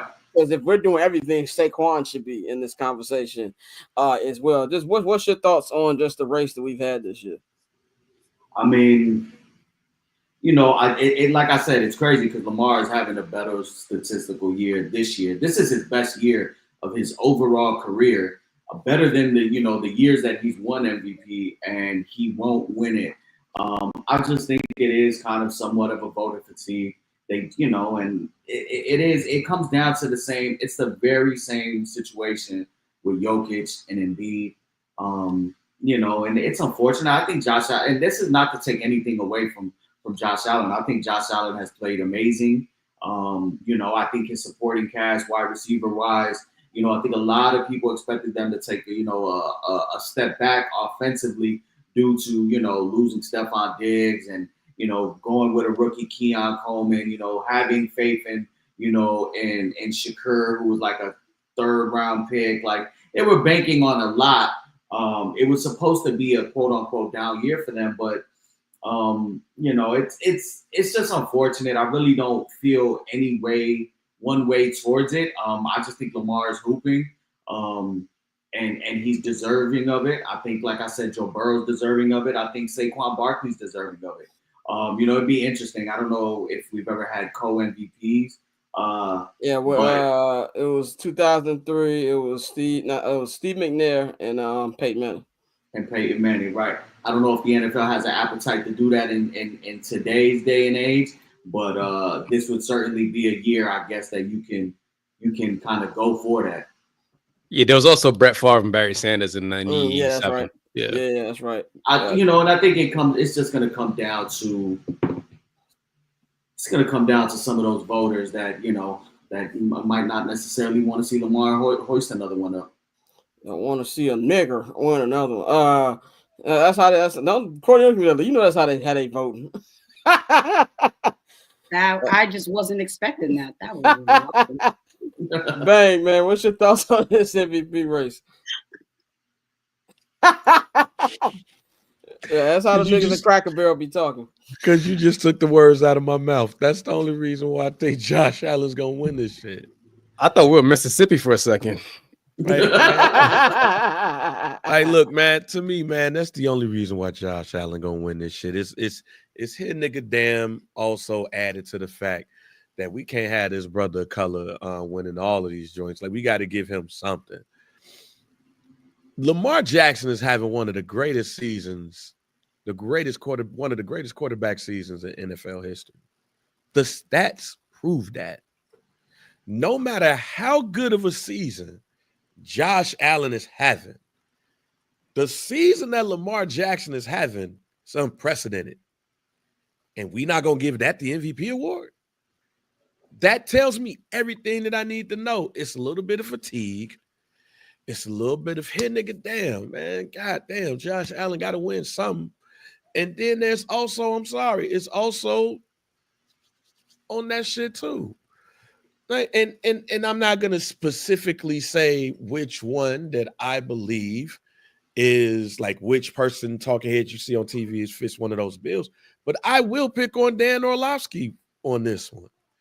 He's in the here nigga damn category. Like he's like, yo, we gotta give Josh Allen something. And that's what I don't like about a lot of these postseason, well, these just seasonal awards. Because a lot of it is, yeah, this person is deserving, but a lot of it is also like, man, he got a couple already.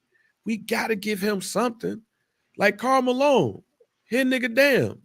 Charles Barkley, kind of here nigga damn. Who else is one of Steve Nash, here nigga damn. Like there's a lot of here nigga dams in the history of getting awards. So when you look at Lamar Jackson and the season that Lamar Jackson has had, and you really having a conversation about Josh Allen this year, man, here nigga damn. The here nigga damn well, we gotta do a whole episode on summer sessions about that. And we will not be talking about that Fox Sports lawsuit on here. I'm saving that for the Patreon. I've got thoughts that cannot be said outside as a head of content. I am going to stay clear away from that conversation. I got thoughts. It just won't go on no platform. Oh no! Oh yeah, I should have known. I can't put on the chat like yeah. Some stuff is gonna be good. I mean, I'm gonna lightly discuss it. But I got some thoughts. That's above my pay. That's above my pay grade. It ain't above mine, unfortunately. Like, right there.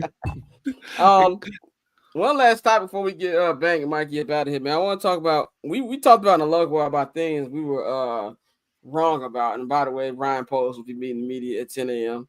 tomorrow. I should be there. It's kind of early, but I might be there tomorrow.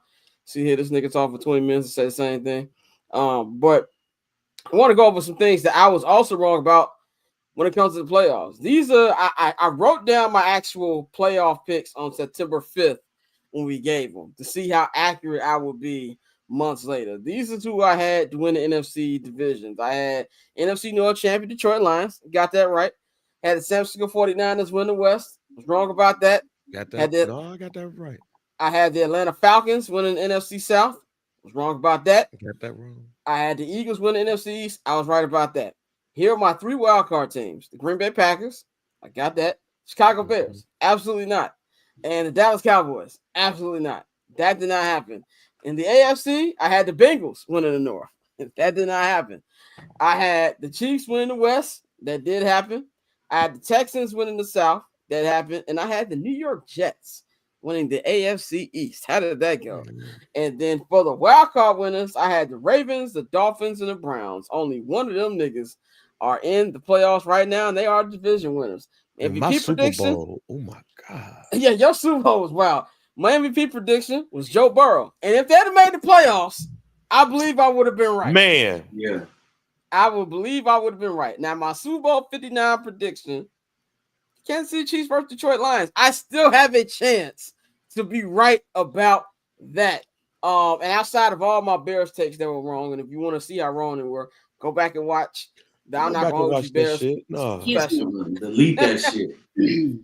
I would like a formal apology from everyone in here except for you, Tosin, about Bo Chapman Knicks. I said it before the fucking season started. I said it, and y'all called me a madman. We did say that. A madman. You right. That's all. You was wrong about Tennessee Titans, though. Yeah, you was. Yeah, you was. Yeah. Let's actually talk about that real quick, okay? As a fantasy football enthusiast, devastated that after I dropped fucking Tyjae Spears for my team, they remember how to use the man. He started going crazy games of the season. What? He's a good running back. I have one thing to say. Back to be. Courtney, I have one thing to say. That quarterback puts mayonnaise in his coffee. Should never believe that. You know what? Will That's Levis is on ass. me. Yeah, that's what we were saying. I We do was like, love Will that Levis is commercial, though. I garbage. gotta be honest. That mayo motivations. Now here's another one. You didn't say it was gonna be good, but you said you had faith in them. You still got faith in Anthony Richardson? They were supposed to be a sleepy, Well, I mean- sneaky Well, team. Well, I mean, Yeah. Anthony Richardson, another AFC South person. Do you still have faith in him? Yes, You do have faith still in Anthony I Richardson. do. I'm not giving up on that Black King. Okay, well He he fucking gonna be sucks. he gonna He be fucking sucks. he gonna be competing with another Black King, Justin Fields, for that position in a couple months. I still believe in Anthony Richardson. I can fix him. I can fix him. I can Mikey, is there anything you were wrong about in outside of the Bears that you can remember? I didn't really go back and look at it. I definitely had the Bears in the playoffs. I'm wrong with that. I had the Dolphins as well. Just for all of us next year when we do this, this was the 30th straight season in the NFL where 5 new teams made the playoffs. Yeah. So for the last 30 years, 5 different teams have made the playoffs. So next year we're gonna look at this list and we're gonna have to come up with 5 different teams. Yeah. But I definitely did say that this would kind of be the end. This year was the last year of the San Francisco Niners kind of powerhouse as we know it, and I was right on that, and I think there's going to be a lot of changes, happening out that way this offseason. Ben, we already went over with you. Ben, what was your Super Bowl? What's your Super Bowl pick? We ain't gotta talk about that. No, man, we gotta talk about that. What was your Super Bowl pick? I remember being wild when you said it. Bengals versus Bears, and I had the Bengals winning the Super Bowl. Yeah, the whisper. Bang was really drinking that Bears Kool-Aid. I had Joe Burrow. I had Joe Burrow as MVP. Caleb Williams as Offensive Rookie of the Year, and Jared Verse as my Defensive Rookie of the Year. So, hey, look, you might get one right. You might get one. You might get Jared Verse. Yeah, Hey, we got that one right. We got some breaking news. The Colts fired their defensive coordinator. Yeah. So Gus Bradley, Gus Bradley. So Eberflus coming back. Scapegoat. He said Eberflus coming back. Chris Ballard. You want to know about white privilege? Chris Ballard is white privilege. That's another person that got footage, that got tapes of somebody doing and something. That nigga don't wash his hands in the bathroom. Oh my God. Discussion. That was not supposed to be for the show. I don't care. What they gonna do? Sue me, nigga. I don't work for them niggas. But Toast, is anything you were wrong about? I know you were on our pre-show. I can't remember. All I know is that I hate everybody in the AFC North and my team won, so I'm right about that. It's the only thing that I know is that we won the AFC North. But yeah, that's really it, man. I can't remember anything I said back then, man. I just know that we won the AFC North and we better win the Super Bowl because the Ravens are literally 5 minutes away from my parents' house. So just know that. Are you making a trip to Baltimore to check the game out? I'll kiss my ass, Hood.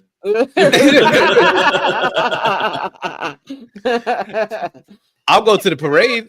I'll go to the parade when we win the Super Bowl, but I ain't sitting in the M&T Bank in the cold. I'm from Africa. We do not do that. We do not sit in the cold. No way. Oh man. Mikey Bang, anything you want to say if we get you up out of here before we talk college football? I just want to say, look, players fuck up. All right. And the Bengals, the Bears, they didn't get to where I thought they were going to get, but Jamar Chase got a triple crown. Beast. Joe Burrow could have been an MVP and all of that shit. Like all of that. Like don't come down on me like that. Bears beat the Packers. I did say that the Bears was going to beat the Packers the last game of the season too. You did. So I got some 2 predictions. The Titans, worst team in the NFL, and the Bears was going to beat the Packers at the end of the season. No matter what I said, what was going to be the outcome, they won. Definitely said that. Mike, any final words before we get you up out of here? Nah, man, about to spend some time with my girl, and I'm actually gonna watch Shogun for the first time. I haven't actually watched it. That's what I meant to watch. Tap in. Yeah, y'all gonna have a great time. That's a great show.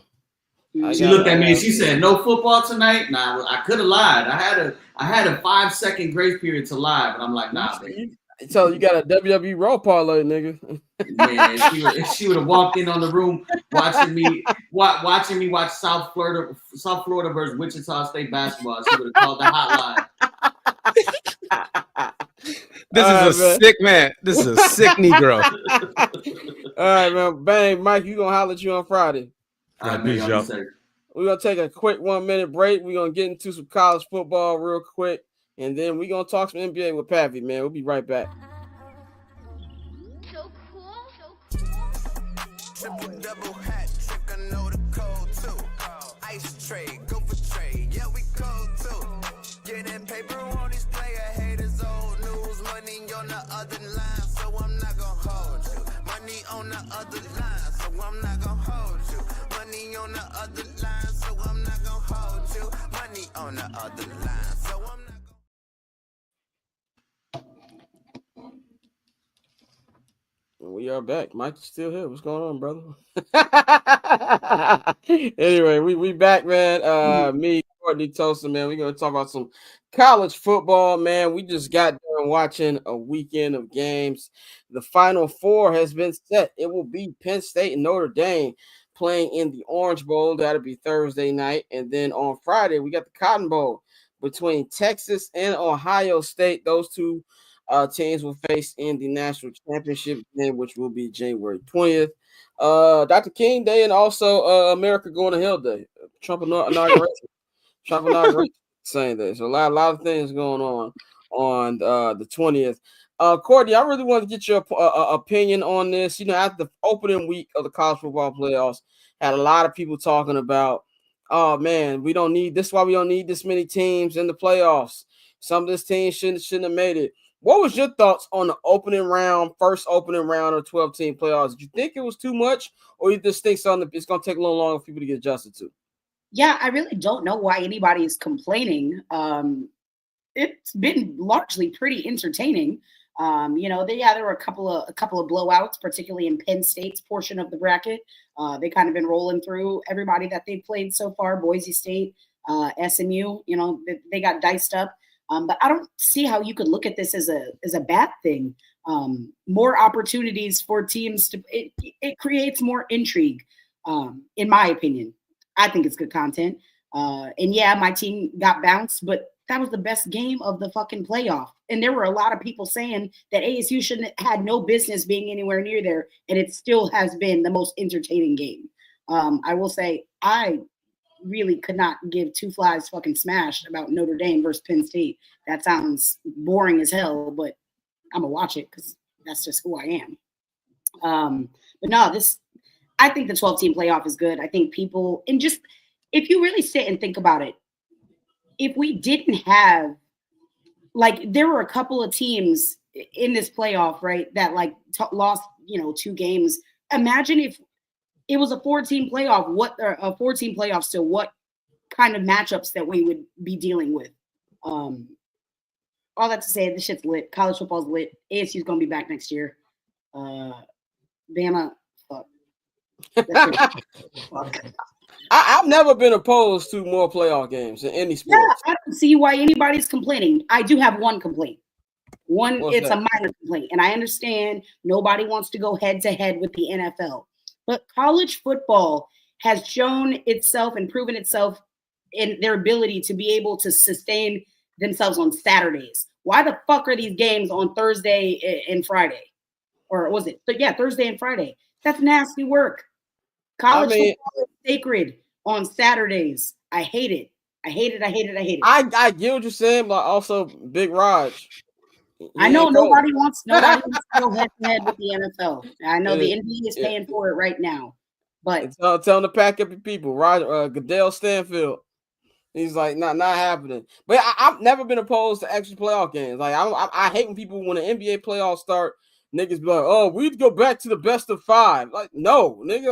I like 7-game series, and I believe that if you made the playoffs, you deserve 2 home games, especially if you went through the dreaded play-in tournament. And by the way, I have no problem with the play-in tournament either. I don't understand why people act like there's not blowouts in the first round of every playoffs, and especially in college football. I know I've only been a college football fan for real for 3 years. But college football is the land of blowouts. So I didn't understand that. I think that maybe the buys could be worked out. Maybe some of the seeding can be worked out. But I have no problem with the 12 teams. I mean, if we're cutting it off at 4 or 6, Ohio State wouldn't be it right now. And they look far and beyond the best team in the country right now. Sick to my fucking stomach, by the way. Oh, my brother's having an amazing time. This nigga's been talking crazy. Again, it makes me think like the smartest and the best thing that Ohio State did all season was lose to Michigan, because they would not be in this position if they did not lose to Michigan. And that's facts.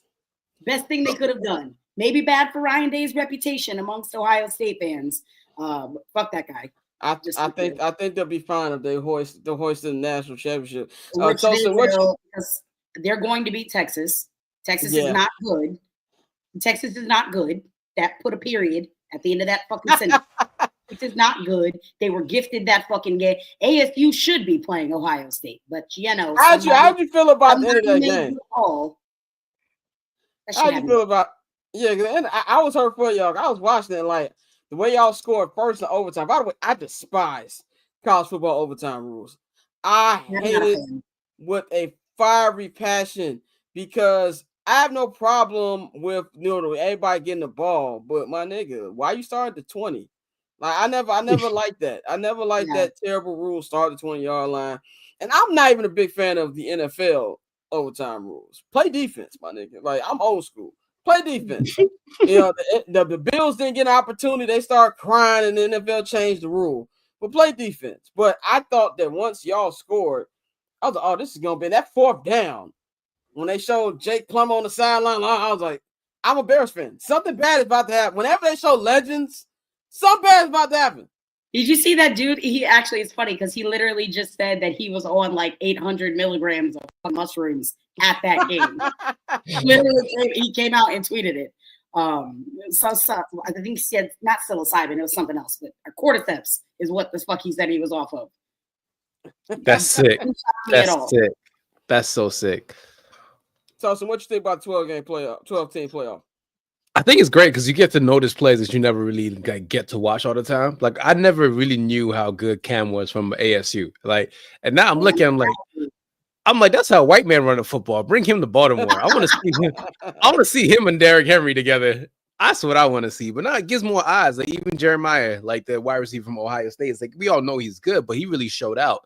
And you get to see like how really talented a lot of these kids really are. So it gives a lot more eyes for people, and it's just more sports, man. Like, who hates more sports? Like, don't be a weirdo.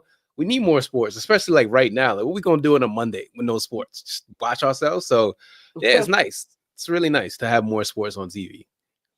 Yeah, exactly. More sports, the better. So I've never been opposed to that, man. Nigga. But I also feel like people just like arguing.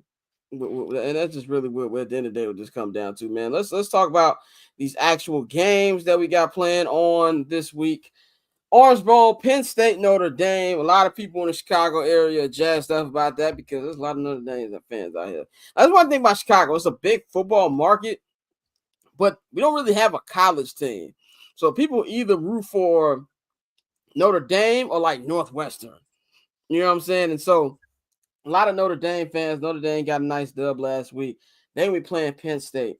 Penn State to me is a team that I won't call them a sleeper. Obviously, not a sleeper if you make the top 4, but I really like their defense. Al been playing well, and there's somebody that I feel like can be a threat to a Texas or even Ohio State. My brother said, "There's any team I'm worried about is Penn State." Courtney, what you think about this matchup? Between Notre, I know you say you don't care too much about it, Jesus. But I'm fucking already plotting the map I'm about to take by halftime. It's just like, I mean, congratulations to both teams. Fantastic seasons, blah blah fucking blah. I could not give two flies fucking smash about this game. I mean, cool. I guess that we're gonna get a black head coach in a national championship game. That'll be tight. Great for the culture. I didn't know he was black till a couple days ago. I'm not gonna lie. Who? James Franklin? Yeah, and this is hilarious. It's hilarious. Come from Mr. Lightbright over here, but I did not know he was black. But shout out to that nigga.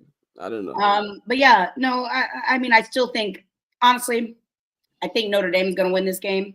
I think their defense is better. And like, don't get me wrong, Georgia did not play well in that game at all. But I think that will be the difference maker, in my opinion. I know Penn State has the dual running back situation. So it might be a little difficult to stop the run. But I'm taking Notre Dame in this game. I'm taking Penn State just because I don't want Notre Dame fans to be happy. It's just really what it comes down to. What did they do to you? Nothing really. You gotta understand. I'm a contrarian sometimes. When I know too many people are rooting for a certain, a lot of times. Okay. When I know a lot of people are rooting for somebody, I want them to lose now, and I know a lot of Notre Dame fans, so I want them to lose. But go ahead, Tosin.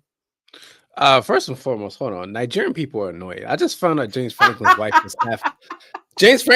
is half Nigerian. Like, yo, we just gotta just chill out. Like, we're making too many hybrids, man. Like, this shit is weird at this point. Like, I found out there's a Nigerian who's half Nigerian and half from Tajikistan. I'm like, yo, why? How are y'all even there? Like, why does that even make any sense? But that's neither here nor there. But first of all, I just want Notre Dame to win just because their coach is so shameless with the vision that he puts in his hair. And I'm just like, you know what?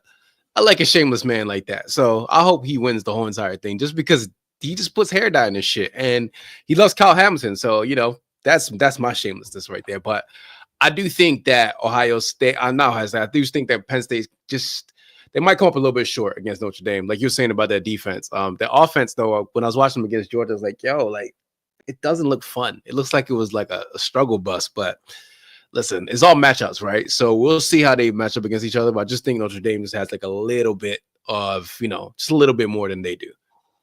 Yeah, Marcus Freeman, man, you too young for all that Beijing in your head, my brother. What's going on? Like, that's like Carlos Boozer levels of Beijing. Like, you gotta stop, bro. Like, yo, he's 38 years old. He's literally 4 years older than me. And he's like, yo, why you got that much? And his beard, too. It's like, yo, it's in your hair, it's in your beard. Like that, I will not tolerate this slander. That is a fine ass man. I will not. This is crazy.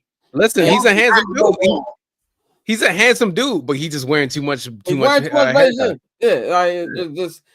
Don't put so much in there. I feel like that joint was leaking when he was on ESPN like a couple weeks ago. Like, relax, brother. Like, chill out. But let's get to the Cotton Bowl. Texas, they got lucky towards the end of that game. With the last interception, got them in there. Ohio State has looked like they have been unstoppable in these two playoff games.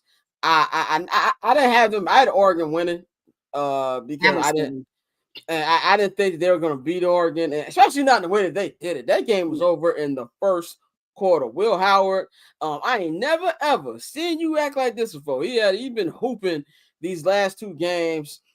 They just been on fire. Ryan Day is getting his redemption. I asked my brother like this. I know you want them to win, but this means Ryan Day is going to come back. Like, you're sacrificing here something here, but if they're able to get the natty, I don't think Ohio State fans are going to care. I think Ohio State's going to win this. The offense just looks unstoppable, and I just really was not impressed with Texas last week against Arizona State. Courtney, what you think about this game? I think Ohio State's going to beat the dog shit out of Texas, and I think Texas is finally going to get rightfully exposed. They hadn't beat a single ranked opponent all season. Quinn Ewers is ass. Get ready to learn Miami Hurricanes, buddy. They do need a quarterback. We'll talk about that next time. But yeah, I think they're going to get dog walked. And Ohio State is going to be winning the national championship this year. Boy, that actually makes me want to throw up. Like, I just got that saliva build up in my mouth right now. Oh, that's awful to say out loud. It should have been me. It should have been me. Not him. That's how I felt when TMZ broke the Zendaya's marrying Spider-Man. I was like, it should have been me. That's how I felt this morning. But and my brother's gonna be ridiculously annoying if Ohio State wins. Like, he's gonna be over the top with it. I want them to fail just so he can when the Bears lose is one thing. When Ohio State loses, you don't want to be within a football field of this nigga. It's anger I've never seen before. And so I kind of want them to fail just because I have that contrarian in me. But Tosin, what you think about this matchup with Texas and Ohio State? Everything Courtney said, man. Quentin Ewers is not that good. He's not that good. And Geno Smith's cousin, that boy is nasty. Okay. That boy, I was watching him against Oregon. I was like, nigga, like, how old are you? Like, why are you doing this? So it's a really nasty team. And again, like I was saying with Nigerian hybrids, Emeka is another Nigerian hybrid. I'm like, yo, why are we everywhere? Like, why? Like, why can't Nigerian men just stay in Nigeria and stop making hybrids? But they just can't. They decide like we're gonna go everywhere and make this hybrid kid. So yeah, I mean, it's gonna be interesting because I do think Ohio State's gonna win. For some reason though, like this reminds me of like years back. I wanted Troy Smith to be that guy, and I've kind of liked Ohio State since then, but we'll see. We'll see what they're gonna do. Definitely, man. It should be entertaining. Looking forward to those games. Just for a full week of football in general. We said running back. Oh, okay. I was like, what they going on? I thought that nigga like Jaden Daniels, which we just put in the chat, Courtney. But that's Jordan. That is Jordan Tyson. Okay, he look like Jaden Daniels from far. Elite wide receiver for ASU, and he is so back, baby. How much money did they pay him to come back? Is the question. Hey, listen, as long as the Sun Angel Collective is open for business, they can take all my fucking money. Let's just run it. Let's run it back next year. I want to be in the playoffs again. Hey, Courtney, he's definitely biracial, isn't he? Who, Jordan Tyson? Yeah. Yeah. I saw from the way he spelled his. I saw the way he spelled Jordan. I was like, oh, I know what you are. Hey, he spelled that joint with a Y. Yeah, with a Y. Yeah, he spelled with a Y. And you're like that. I would be shocked if his mother weren't white. 100%. 100%. You know what's funny? I thought Caleb Williams was mixed for a long time, and like till the Bears got him. Oh, damn, he got two black parents. What's up? Yeah, man? his mom is definitely white. I just googled it. Yeah, for sure. Yeah, I had a feeling. Yeah, his dad don't play about her at all. I know that for sure. Bro, I thought Jason Tatum was for a minute too. Jason. And then I saw younger pictures of his mom. Oh, okay. Yeah, Jason's black. His son just unfortunately didn't get any melanin at all. Deuce ain't getting nothing. That's a black kid too. That's the craziest part. Deuce is black. 100%. Deuce is one. Hey, I can't talk, nigga. They used to give me the. This is gonna be hilarious. And when I was in grammar school, they used to give me the like syllabus in Spanish. I was like, my nigga, I don't know a lick of Spanish, bro. Like, I am African American. He said, Dr. Umar, what's going on today? They thought you were what's it called? They thought you were one of the Latin Kings. Yeah, nigga, I had to bring my parents up there for like parent teacher conference. No, I have two black parents. I'm not Latino. Like, and you know, shout out to the homies, but I don't know what's on this paper. So they happened multiple years, like 3 years in a row. I was like, I don't know what y'all handed me this for, but I just want to give a shout out to everybody who's been watching. We got over 1,000 people on the live stream right now. I did the numbers for the year. We did 685,227 views, listens for 2024. Over 500,000 people have consumed our content in 2024, so we appreciate y'all. Courtney Tosin. Well, Tosin, are you staying with us for the NBA topic? I don't know. Might as well. Might as well just, you know, I got something to say about the Warriors. They're so bad. So Scott said me no black. That's all right, Alex. But Courtney, any words before we get you about it? No, I ain't got nothing. I will be traveling this weekend, so I will not be here on Friday, but I will be back on Monday. And we're going to talk about these college football games. I'm going to be prepared to unload the clip if Penn State gets fucking dog walked. Like I think they might, honestly, and same with Texas. So we're gonna revisit this next week. Is your hangover still on right now? You still? Yes, I am very much hungover right now. Welcome to 30. Welcome to 30. What did Denzel say? You gotta put my fucking age out there. Hey, you said it when your birthday was on. I didn't put your age out there.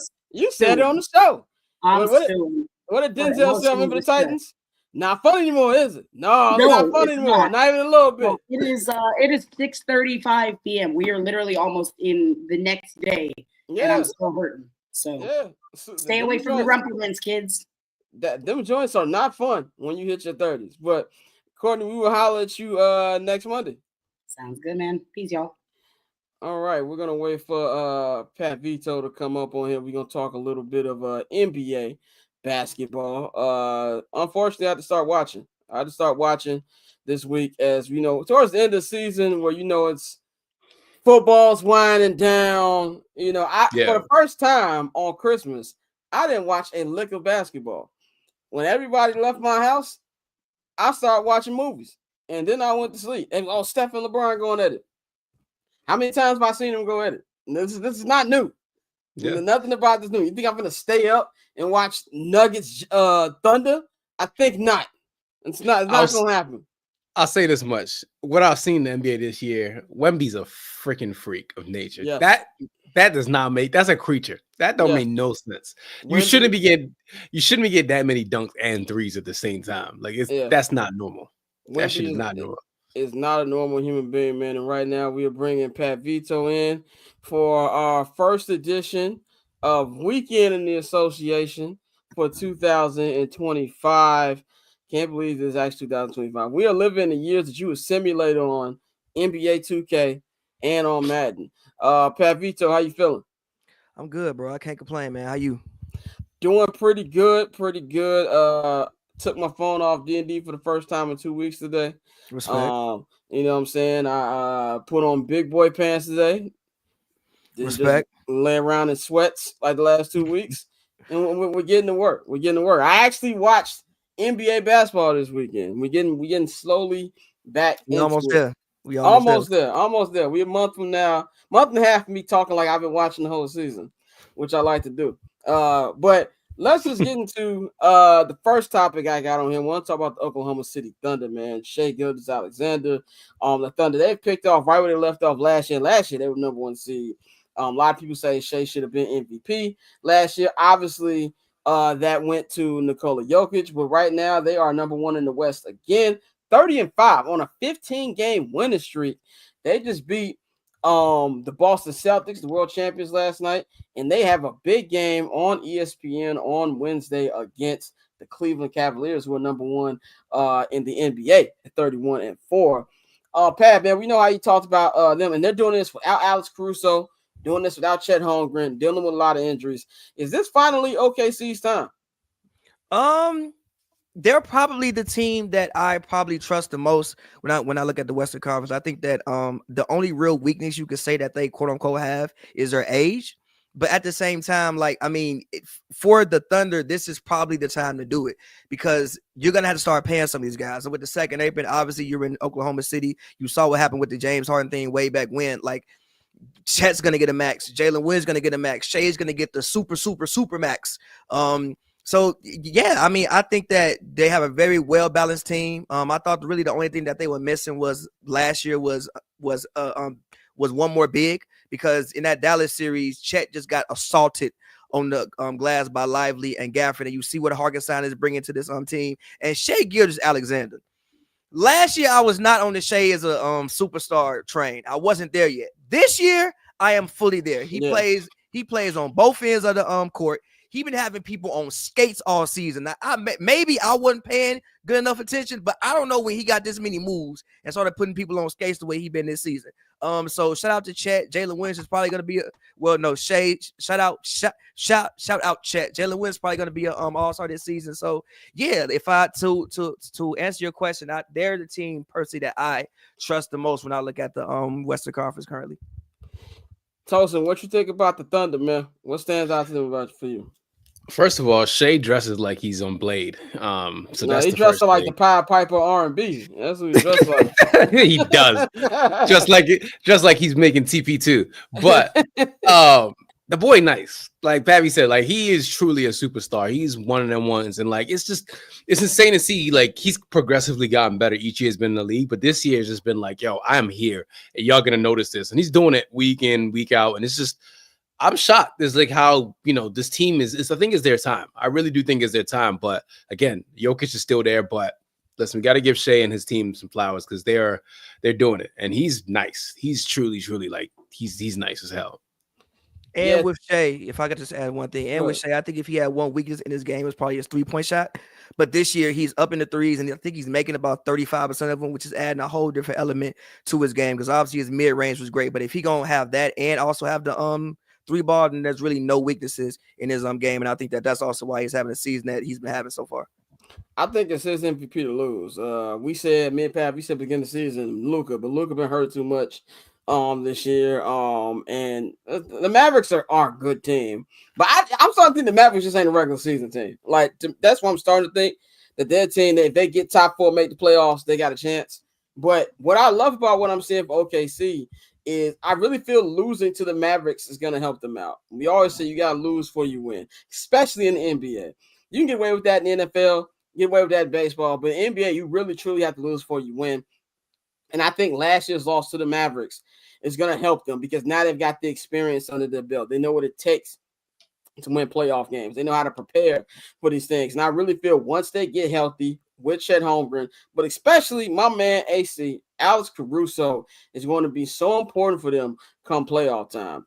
And Shea's game is going to go to another level as well as what he's been doing right now. I don't even know these niggas coach, but he's coaching really tremendously right now. And I feel like it's just every now and then you see an emergence of a new team where last year was their welcome to the spotlight moment. Now it's like, okay, let's actually take advantage of that and actually get to the NBA Finals. And this is a weak Western Conference to me. Like, yeah, Denver is still around. You still got Jokic. I don't like that team compared to the other teams. The Lakers are top 5 right now, but let's be real. There were Anthony Davis and LeBron James injury for being back in the play-in. And I think Dallas will still be a threat, obviously, when healthy. Guarding Kyrie Irving and Luka Doncic for a 7-game series is not for the weak at heart. I like what Houston's doing. I don't look at them as a playoff threat yet. I think this is their year at least to make it to the finals. I don't think they're beating Boston in a 7-game series in the finals, but this is definitely their chance to get there. They could do it. You think a healthy ball Celtics in? Yeah. Number one, I think that they can, like Boston, they just swing. The same thing we've been saying for the past 3 years. They just swing the ball around and shoot threes. And when they go in, they win games. And when they don't go in, they lose games. But I think the Thunder have the perimeter defenders, especially when you add AC in. You still got Dort. You got Williams. You have Shea, who's, competes. And then if you bring Chet back in with Hartenstein, you got people for Horford, and you can run different lineups with Horford or KP. So, if they play in the series, I wouldn't be shocked if the Thunder could take that in like 6. That would be a real competitive series, though. They definitely need home court advantage, and now which they have right now if the playoffs started. But let's go on to my boy Jimbo G Buckets. He's doing what he does every couple of years, and that is, I don't like being here. Trade me. I think all this comes down to money. I think that he has legitimate great. I don't think Miami has done enough to surround him with the best talent. And I think Miami's had this problem for a while. And you know how Pat Riley is.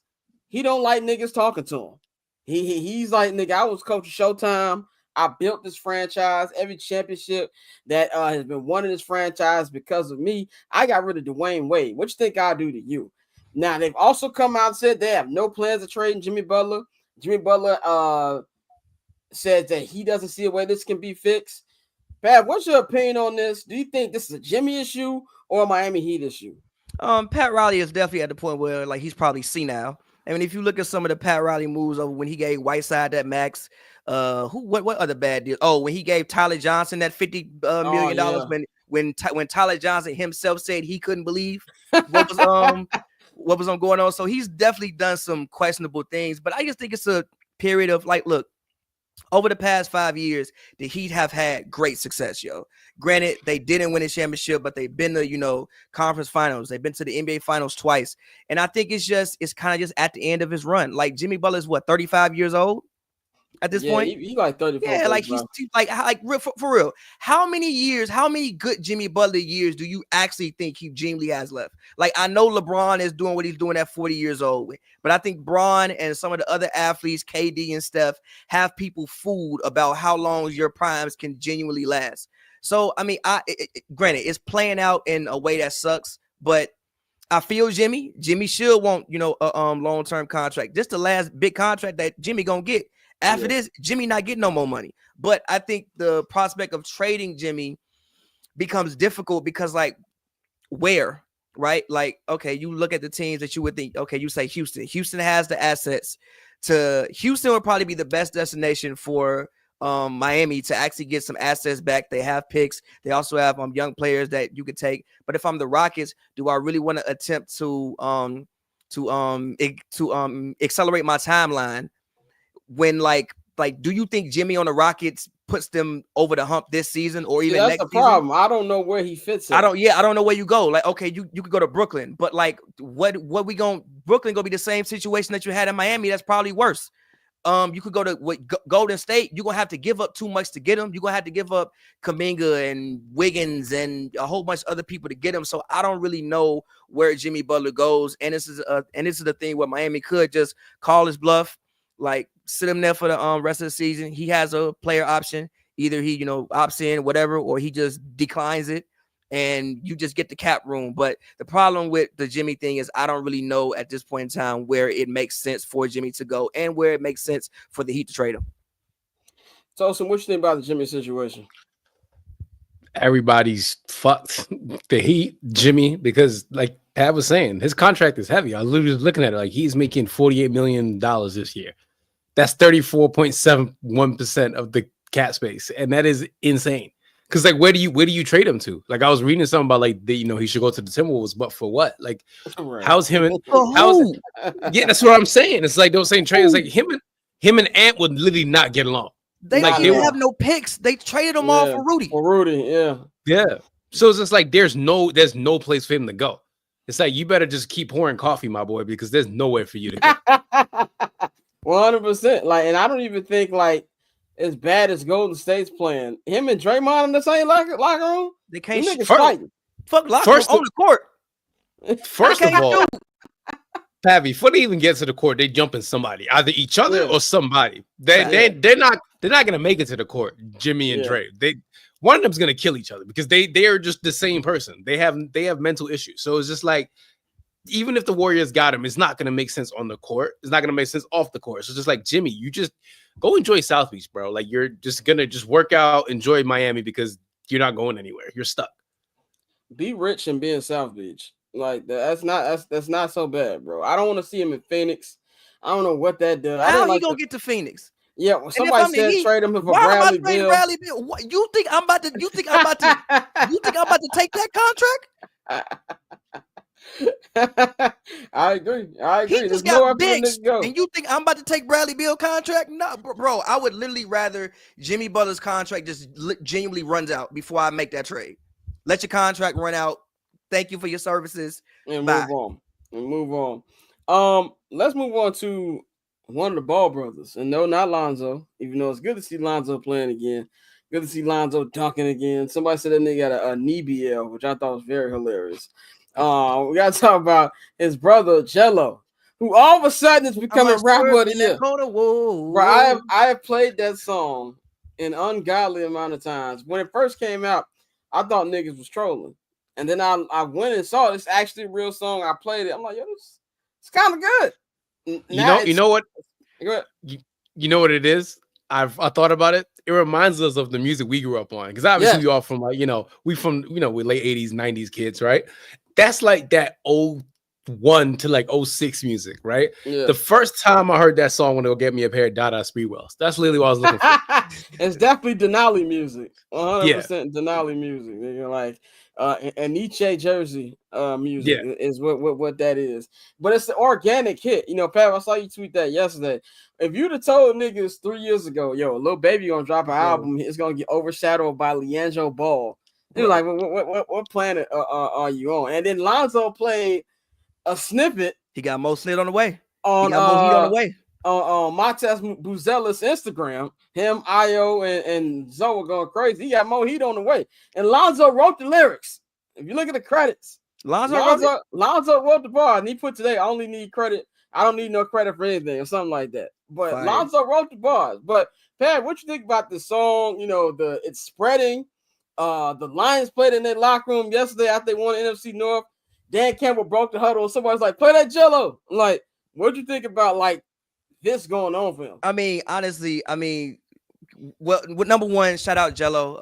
I don't want to say he's found his calling, but like, you know, He kind of did. Yeah, I mean, he's you know, the NBA seemed like it probably wasn't gonna work out. He said that he didn't want to go overseas, but I mean, if you're gonna keep making fire records, it don't really matter. And two, I'm just like, as somebody who is a artist, I'm just amazed at the I don't even know if this is even a word. The virality, is that a word? Virality? I have no idea. I went to Chicago public schools. Don't ask me. Anyway, I'm just like, I just haven't seen anything this organically viral, bro. I damn near want to say since like Chief Keef. Yeah, damn near. it's no, like, you can't even pay for this. Like you can't write this in a marketing plan. Yeah, like it started off by it being a joke, it being funny. And then midway through the joke being funny, everybody like, yo, the song kind of good. It's kind of good. And then like the actual song drops, it gets, I think it had 1 million plays in 24 hours on YouTube. So like, yo, I'm just amazed at just the moment. And, you know, I just think it's really cool and like a dope way to just start off the year. Definitely, man. Final topic, and we're going to wrap this up. We got to talk about this. Mr. LeBron James is being dissed by one of his friends, Drake Aubrey Graham. By the way, I gotta say, who called it Fighting Irish Freestyle? It's not even out. Is this like when the internet called Squabble Up Broccoli? No. So apparently, here's what happened. Drake's photographer, I guess the person who filmed the video, I think like she tweeted, like she posted Fighting Irish Freestyle or something like that. Drake didn't say that, but apparently the like photographer did. Drake hasn't even acknowledged it. He hasn't even acknowledged it. And then that's when the whole thing, and they named the Fighting Irish Freestyle.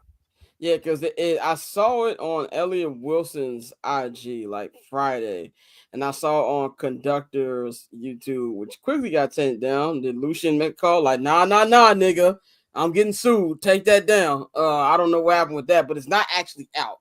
It was just a video, and it's not like an actual audio. It's Drake in his big old mansion in front of his fireplace rapping. But obviously he's mad at LeBron. You know, he's mad at LeBron. Might even been some shots in there on DeMar, but he's mad at LeBron. Pav, you are the resident Drake fan here. What do you think about this? Which we know LeBron's not going to respond to this whatsoever. But what you think about this? I mean, shit, I feel him. I'll be mad at Bron too. Like, bro, we supposed to have history. We supposed to go back to wasn't Drake was even on the soundtrack of Bron movie, and what was that? 09?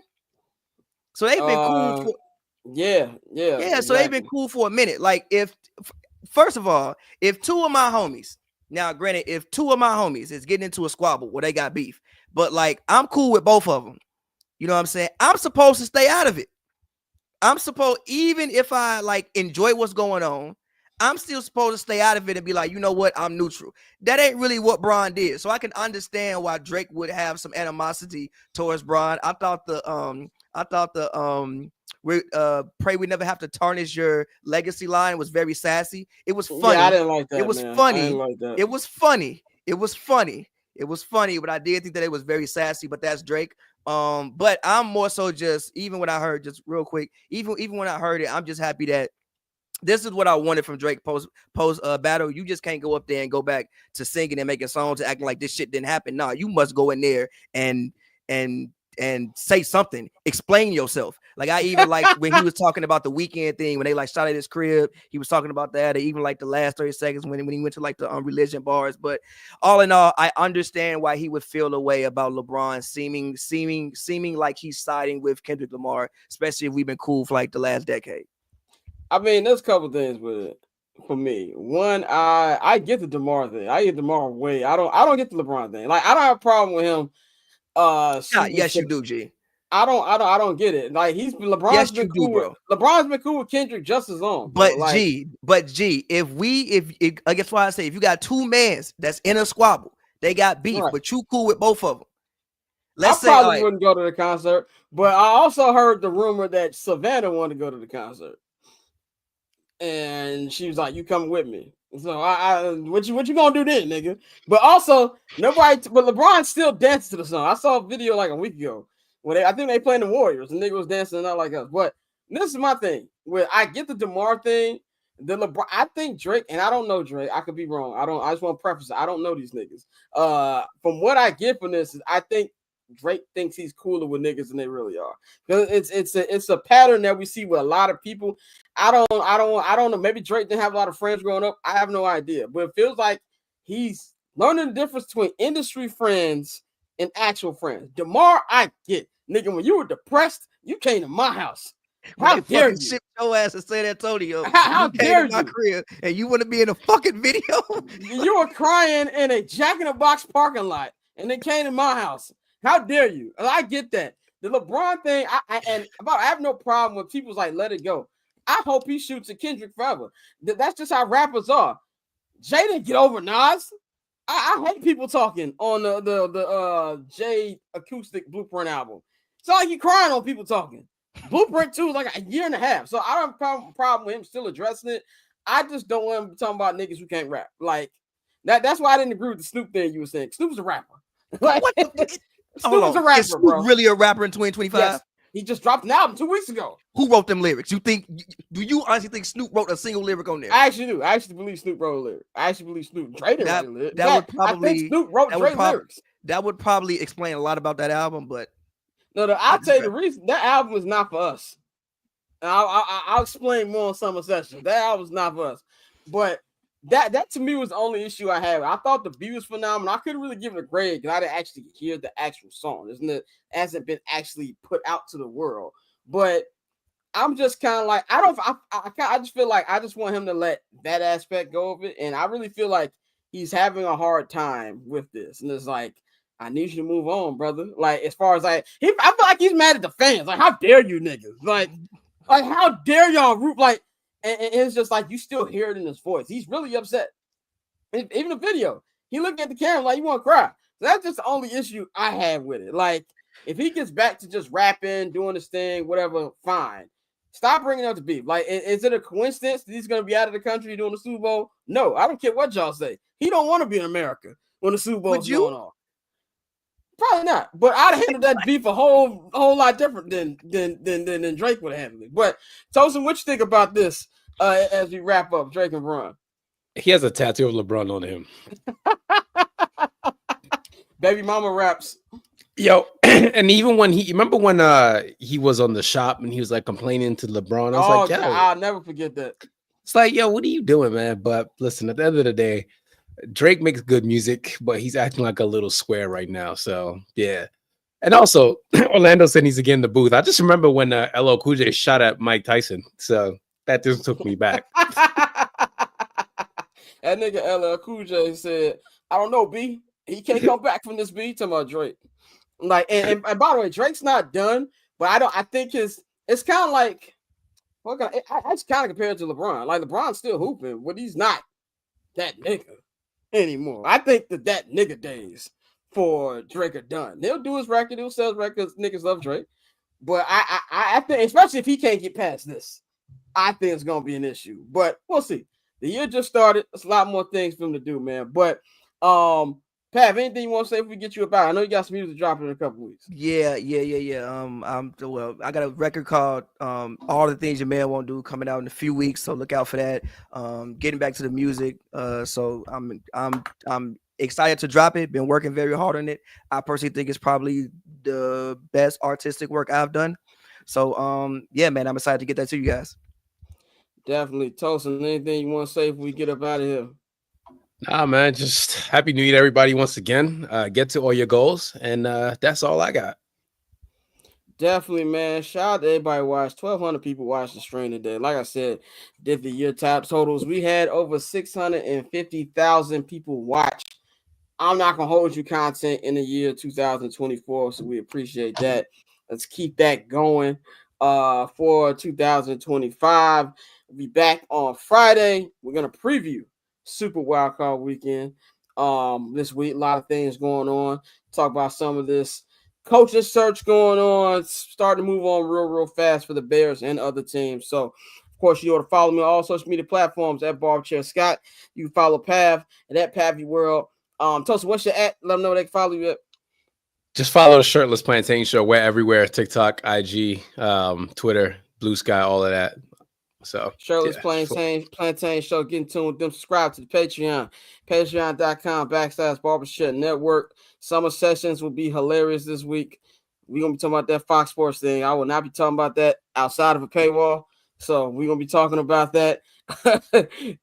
Tomorrow we record, and that'll be out there for y'all on Wednesday, man. I'm about to watch Monday Night Raw on Netflix. So I will holler at y'all niggas. We are up out of here, man. Peace.